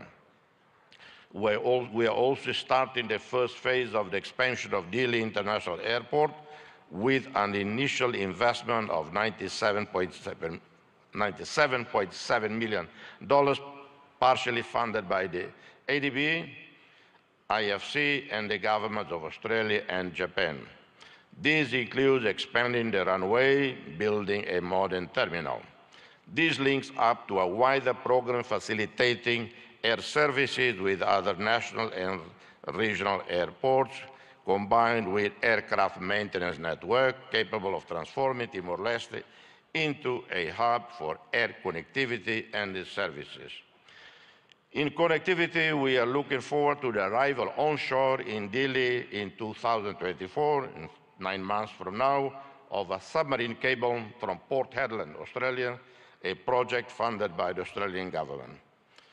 Health, the development of the national health system with improvement and modernization of our primary, secondary, tertiary healthcare network go hand in hand with investments planned in tourism, infrastructure, in different economic activities, responding to the needs of our national and foreign customers.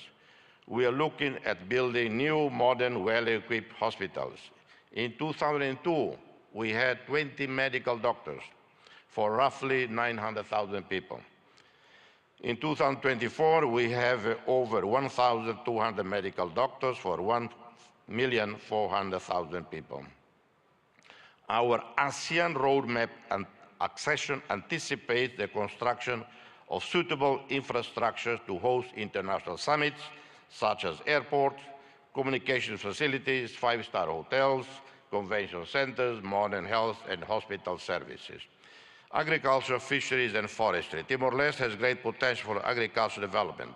Traditional crops such as rice, coffee, maize, cassava, cocoa, vanilla. We have one of the best, or I would say the best coffees in the world. I apologize to any coffee producing country here, but I think we are rated the best in the world. And the Prime Minister, I suggest Indians should drink more coffee. That would help selling our coffee.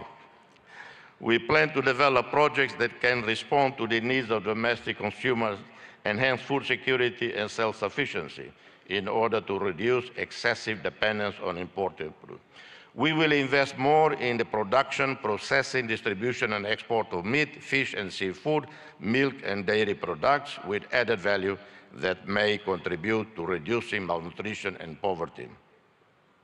Investments can also be in the reforestation of areas at risk of natural disasters, planting traditional species such as sandalwood, or those with great commercial potential such as mahogany. Inspired by India, we seek technologically sustainable growth, promoting innovation and digital economy. India has highly trained and specialized human resources in the new technology sector, taking advantage of the different telecommunications infrastructures. You have also been successful in developing highly profitable digital economy projects that benefit the entire production value chain. You have linked producer, distributor, retailers, and consumers on the one hand, and promoting increasingly innovative, creative, competitive products through digital platforms and social online networks on the other. Prime Minister, dear friend, we eagerly anticipate the inauguration of the Embassy of Democratic Republic of Timor-Leste in Delhi soon, this year. Simultaneously, we await with great anticipation the opening of the Embassy of India in Delhi, thereby solidifying the visionary concept put forth by Your Excellency Prime Minister Modi, a call to forge a Delhi axis of progress and development. The problem with Delhi is sometimes people intend to come to Delhi. Instead, they end up in Delhi, and it happened many times. This axis of progress is set to build upon the robust foundations laid by our shared bilateral and multilateral cooperation.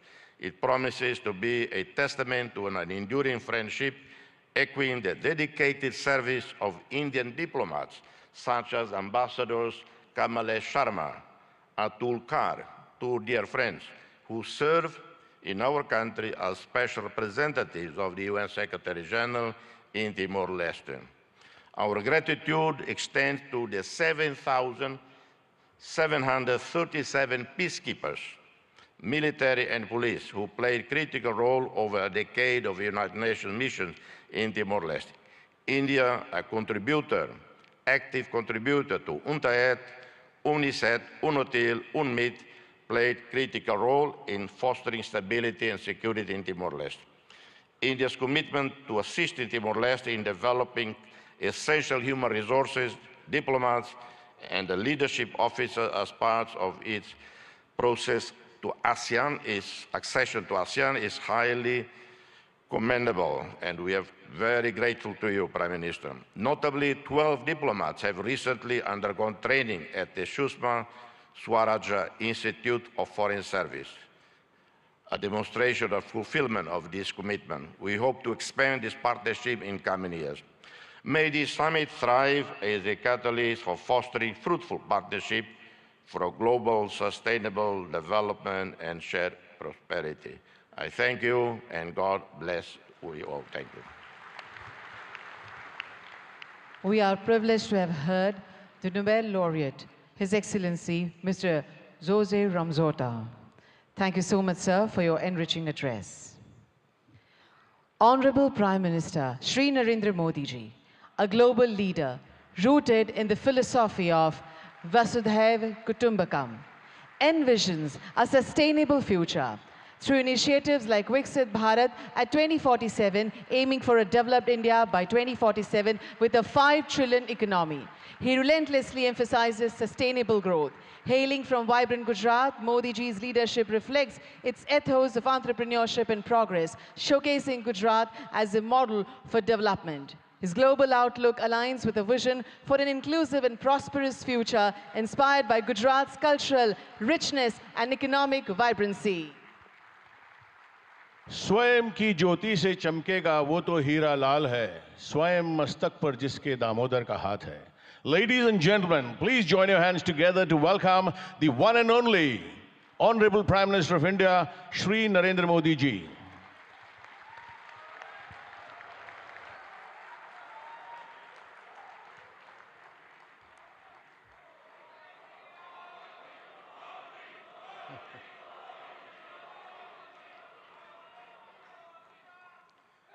His Excellency Mr. Philip Nyusi, President of Mozambique, His Excellency Mr. Ramos Horat, President of Timor-Leste, His Excellency Mr. Petr Fiala, Prime Minister of Czech Republic, Gujarat के governor Acharya Devvrat जी, यहाँ के लोकप्रिय मुख्यमंत्री भूपेंद्र भाई पटेल, देश विदेश से आए हुए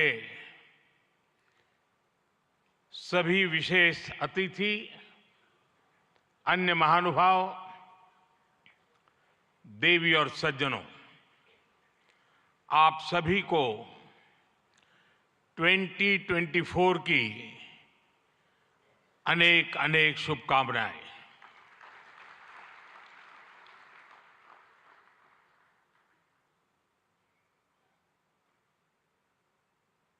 निकट भूतकाल में भारत की आजादी के 75 साल पूरे हुए और अब भारत अगले 25 वर्षों के लक्ष्य पर काम कर रहा है। जब भारत अपनी आजादी के 100 वर्ष मनाएगा, तब तक हमने भारत को विकसित बनाने का लक्ष्य रखा है और इसलिए ये 25 साल का कार्यकाल भारत का अमृत काल है। ये नए सपने, नए संकल्प और नित्य नूतन सिद्धियों का कार्यकाल है। इस अमृत काल में ये पहली वाइब्रेंट गुजरात ग्लोबल समिट हो रही है और इसलिए इसका महत्व और बढ़ गया है। इस समिट में आए 100 से ज्यादा देशों के प्रतिनिधि भारत की इस विकास यात्रा के अहम सहयोगी हैं। मैं आप सभी का स्वागत करता हूं, अभिनंदन करता हूं। फ्रेंड्स, यूएई के राष्ट्रपति मेरे brother his highness Sheikh Mohammad bin Zayed का इस आयोजन में शामिल होना हमारे लिए बहुत खुशी की बात है।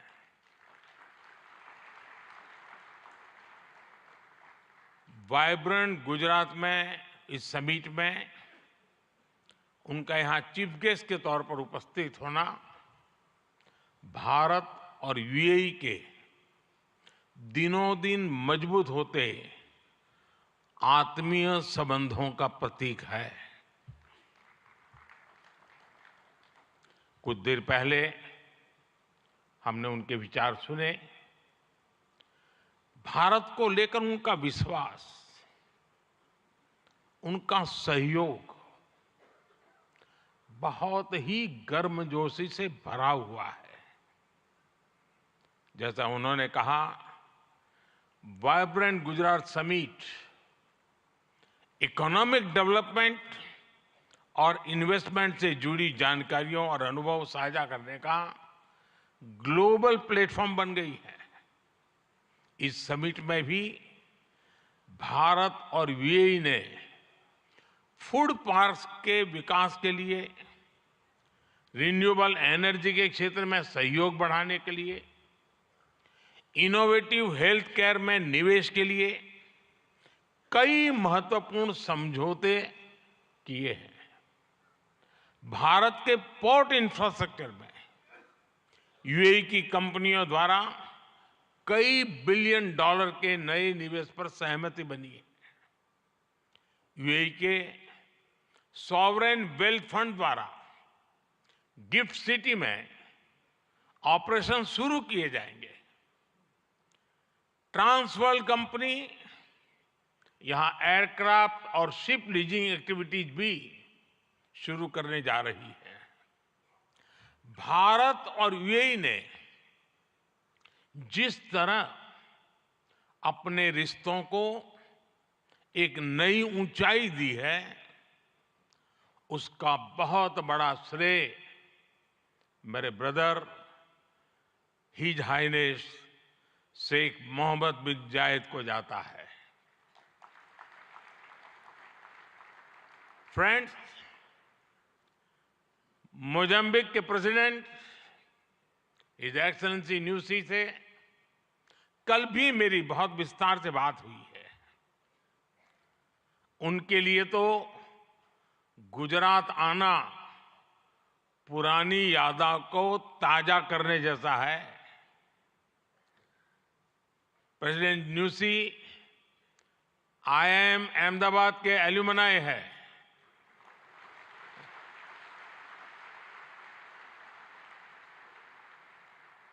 भारत के लिए गर्व की बात है कि हमारी G20 प्रेसिडेंसी में अफ्रीकन यूनियन को स्थायी सदस्यता मिली।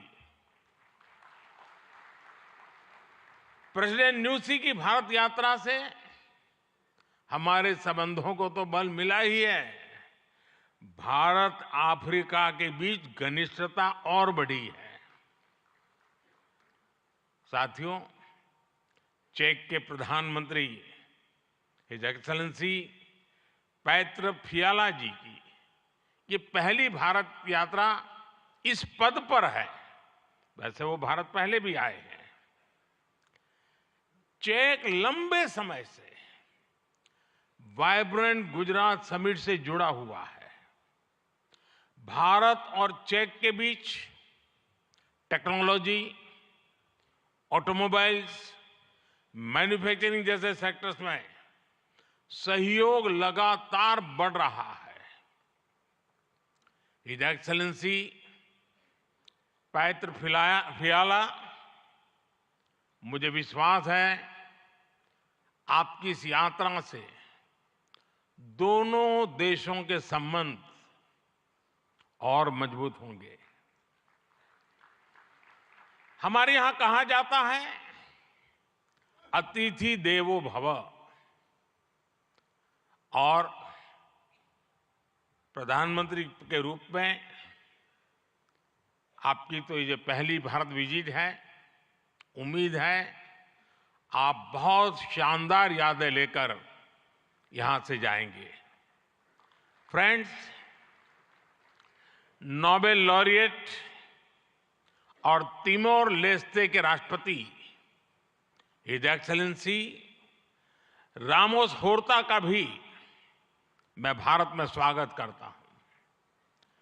हिज एक्सेलेंसी रामोस होर्ता का गांधीनगर आना और विशेष है। आपने महात्मा गांधी के नॉन वायलेंस के सिद्धांत को अपने देश के स्वातंत्र संग्राम से जोड़ा है। आसियान और इंडो पैसिफिक क्षेत्र में तिमोर लेस्ते के साथ हमारा सहयोग बहुत अहम है। फ्रेंड्स, कुछ समय पहले ही वाइब्रेंट गुजरात ग्लोबल समिट को 20 वर्ष पूरे हुए हैं। बीते 20 वर्षों में इस समिट ने नए आइडियाज को प्लेटफॉर्म दिया है।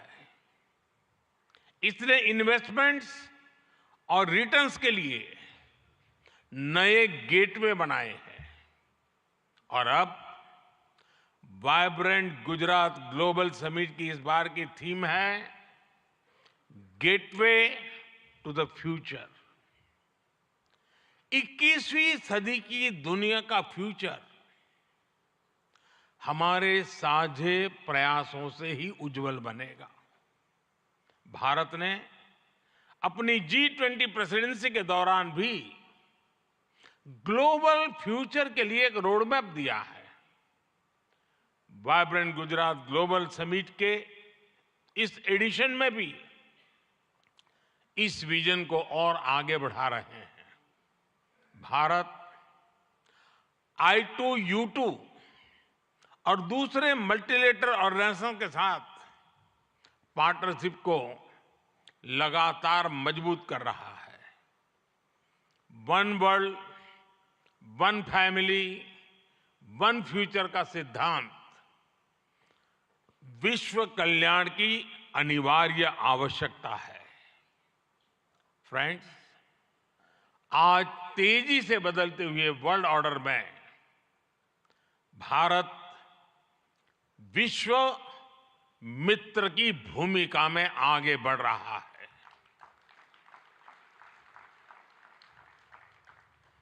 आज भारत ने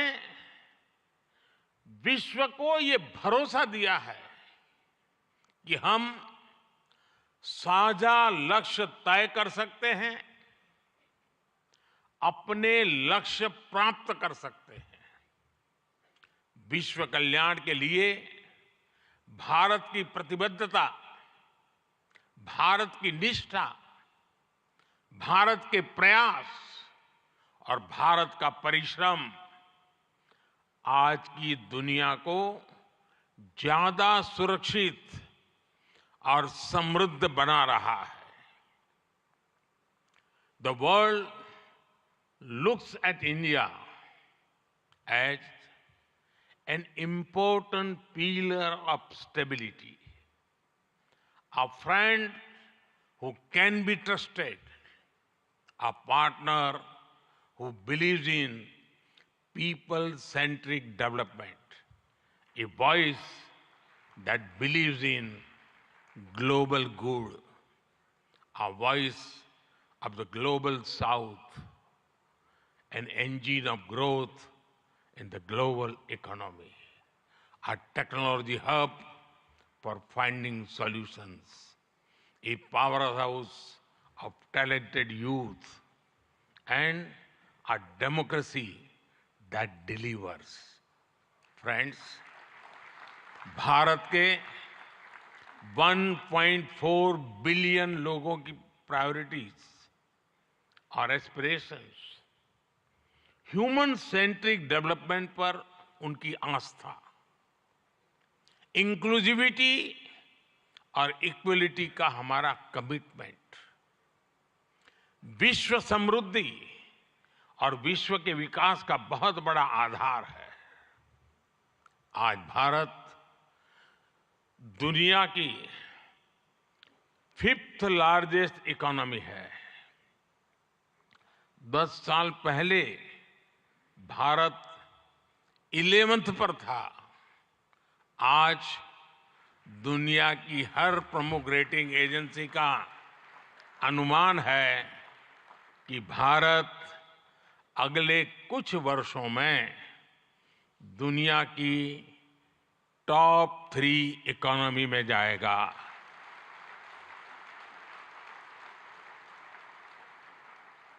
दुनिया के लोग जो एनालिसिस करना है करते रहे, मेरी गारंटी है कि हो जाएगा।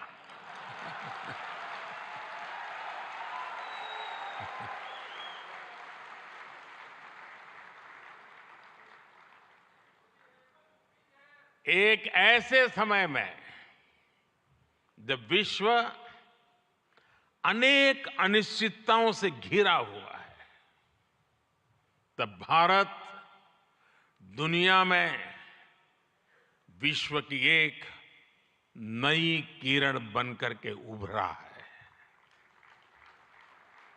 भारत की प्राथमिकताएं बिल्कुल स्पष्ट है। आज भारत की प्राथमिकता है sustainable industry, infrastructure and manufacturing. आज भारत की प्राथमिकता है new age skills, futuristic technology, AI and innovation. आज भारत की प्राथमिकता है green hydrogen, renewable energy, semiconductors, इसका पूरा इकोसिस्टम। इसकी एक झलक हम vibrant Gujarat global trade show में भी देख सकते हैं। और मेरा तो आग्रह है कि ट्रेड शो जरूर देखें। गुजरात के भी स्कूल कॉलेज के विद्यार्थी जरूर जाएं। कल दिन में मैंने हिज एक्सेलेंसी न्यूसी और हिज एक्सेलेंसी रामोस होर्ता जी के साथ इस ट्रेड शो में काफी समय गुजारा है। इस ट्रेड शो में कंपनियों ने world class state of the art technology से बने प्रोडक्ट्स का निदर्शन किया है। E mobility, startups, blue economy, green energy और स्मार्ट इंफ्रास्ट्रक्चर जैसे ट्रेड शो में एक प्रकार से छाए हुए हैं। ये जितने भी सेक्टर्स हैं, इनमें इन्वेस्टमेंट के लिए आपके पास लगातार नए अवसर बन रहे हैं। साथियों, आप सभी वैश्विक परिस्थितियों से भली भांति परिचित है। ऐसे में आज अगर भारत की इकोनॉमी में इतना रेजिलियंस दिख रहा है, अगर आज भारत की ग्रोथ में इतना मोमेंटम दिख रहा है, तो इसके पीछे बड़ी वजह है बीते 10 वर्षों में स्ट्रक्चरल रिफॉर्म्स पर हमारा फोकस। इन रिफॉर्म्स ने भारत की इकोनॉमी की कैपेसिटी, कैपेबिलिटी एंड कॉम्पिटिटिवनेस बढ़ाने का बहुत बड़ा काम किया है। रिकैपिटलाइजेशन और आईबीसी से हमने भारत के बैंकिंग सिस्टम को दुनिया के सबसे मजबूत बैंकिंग सिस्टम में से एक बना दिया है। ईज ऑफ डूइंग बिजनेस पर जोर देते हुए हमने 40,000 से ज्यादा कंपनीज को समाप्त कर दिया है, कंप्लायंसेस को समाप्त कर दिया है। जीएसटी ने भारत में टैक्स के अनावश्यक जाल को खत्म किया है। भारत में हमने ग्लोबल सप्लाई चेन के डाइवर्सिफिकेशन के लिए बेहतर माहौल बनाया है। हाल में ही हमने 3 FTA साइन किए ताकि ग्लोबल बिजनेस के लिए भारत और अट्रैक्टिव डेस्टिनेशन बन सके। इनमें से एक FTA तो यूएई के साथ ही हुआ है। हमने अनेक सेक्टर्स को ऑटोमेटिक रूट से FDI के लिए ओपन किया है। आज भारत इंफ्रास्ट्रक्चर पर रिकॉर्ड इन्वेस्ट कर रहा है। पिछले 10 वर्ष में भारत का कैपेक्स 5 गुना अधिक हो चुका है। फ्रेंड्स, भारत आज ग्रीन एनर्जी और अल्टरनेटिव एनर्जी सोर्स को लेकर भी अभूतपूर्व गति से काम कर रहा है। भारत की रिन्यूएबल एनर्जी कैपेसिटी 3 गुना बढ़ी है और सोलर एनर्जी कैपेसिटी में 20 गुना वृद्धि हुई है। डिजिटल इंडिया मिशन ने भारत में लाइफ और बिजनेस दोनों को ट्रांसफॉर्म कर दिया है। 10 वर्षों में सस्ते फोन और सस्ते डेटा से डिजिटल इंक्लूजन की नई क्रांति आई है। हर गांव तक ऑप्टिकल फाइबर पहुंचाने का अभियान, 5G का तेजी से विस्तार आम भारतीयों का जीवन बदल रहा है। आज हम दुनिया में तीसरे बड़े स्टार्टअप इकोसिस्टम है। 10 वर्ष पहले तक भारत में कुछ 100 स्टार्टअप थे। आज भारत में 1,15,000 रजिस्टर्ड स्टार्टअप्स है। भारत के ओवरऑल एक्सपोर्ट में भी रिकॉर्ड बढ़ोतरी हुई है। फ्रेंड्स, भारत में जो ये बदलाव आ रहा है, वो भारत के नागरिकों की ईज ऑफ लिविंग भी बढ़ा रहा है, उन्हें एम्पावर कर रहा है। हमारी सरकार के 5 वर्षों में 13.5 करोड़ से ज्यादा लोग गरीबी से बाहर निकले हैं। भारत में मिडिल क्लास की एवरेज इनकम लगातार बढ़ रही है। भारत में फीमेल वर्कफोर्स के पार्टिसिपेशन में भी रिकॉर्ड वृद्धि हुई है। भारत के भविष्य के लिए ये बहुत अच्छी संकेत है और इसलिए मैं आप सभी का आह्वान करूंगा कि भारत की इस विकास यात्रा से जुड़िए, हमारे साथ चलिए। साथियों, लॉजिस्टिक्स को लेकर ईज ऑफ ट्रांसपोर्टेशन के लिए भी भारत में आधुनिक पॉलिसीज पर काम हो रहा है। 10 साल पहले भारत में 74 एयरपोर्ट थे। आज भारत में 149 एयरपोर्ट्स हैं। भारत का नेशनल हाईवे नेटवर्क पिछले 10 सालों में करीब करीब 2 गुना हो चुका है। 10 सालों में हमारा मेट्रो ट्रेन नेटवर्क 3 गुना से ज्यादा बढ़ चुका है। गुजरात हो, महाराष्ट्र हो या फिर हमारी ईस्टर्न कोस्ट लाइन हो, इनको आज डेडिकेटेड फ्रेट कॉरिडोर से जोड़ा जा रहा है। भारत में आज अनेक नेशनल वाटरवेज पर एक साथ काम चल रहा है। भारतीय पोर्ट्स का टर्न अराउंड टाइम आज बहुत कॉम्पिटिटिव हो गया है। G20 के दौरान जिस India middle east Europe economic corridor की घोषणा हुई है, वो भी आप सभी इन्वेस्टर्स के लिए बहुत बड़ी बिजनेस अपॉर्चुनिटी है। फ्रेंड्स, भारत के कोने कोने में आपके लिए नई संभावनाएं हैं। वाइब्रेंट गुजरात समिट इसके लिए भी एक गेटवे की तरह है, गेटवे टू द फ्यूचर। और आप भारत में सिर्फ इन्वेस्टमेंट ही नहीं कर रहे, बल्कि यंग क्रिएटर्स और कंज्यूमर्स की एक नई जनरेशन को भी शेप कर रहे हैं। भारत के एस्पिरेशन से भरी यंग जनरेशन के साथ आपकी पार्टनरशिप को वो रिजल्ट लाकर दिखा सकती है जिसकी आपने कभी कल्पना भी नहीं की होगी। और इसी विश्वास के साथ एक बार फिर आप सभी का वाइब्रेंट गुजरात समिट से जुड़ने के लिए मैं हृदय से बहुत बहुत आभार व्यक्त करता हूं। और मैं आपको विश्वास दिलाना चाहता हूं कि आपके सपने ये मोदी का संकल्प है।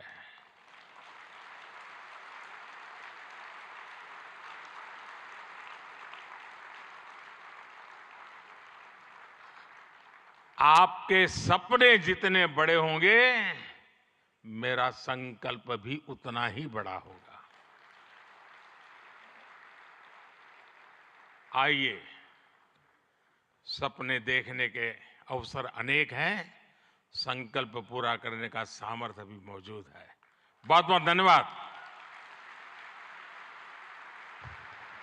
माननीय प्रधानमंत्री महोदय, आपके प्रेरणादायक उद्बोधन और गुजरात की विकास कहानी में सक्रिय रूप से भाग लेने के लिए, सभी को प्रोत्साहित करने के लिए एवं आपकी प्रेरक उपस्थिति के लिए हम भी आपका बहुत बहुत धन्यवाद करते हैं। We extend our heartfelt appreciation for the same. एक बार फिर यहाँ उपस्थित सभी गणमान्य अतिथि एवं समस्त सभागण का हम आभार व्यक्त करते हैं। बहुत बहुत धन्यवाद।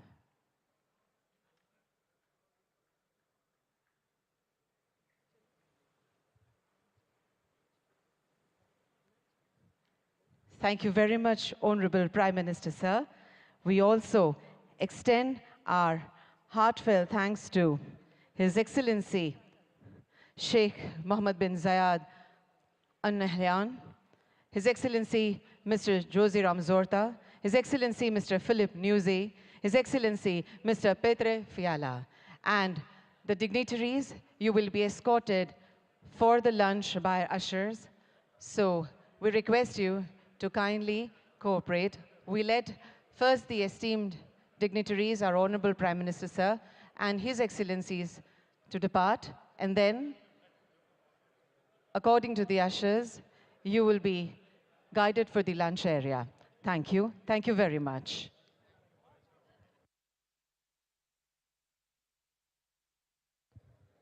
There is a humble request to everyone who used the handsets for the interpretation. Kindly leave them on the chairs. Thank you very much.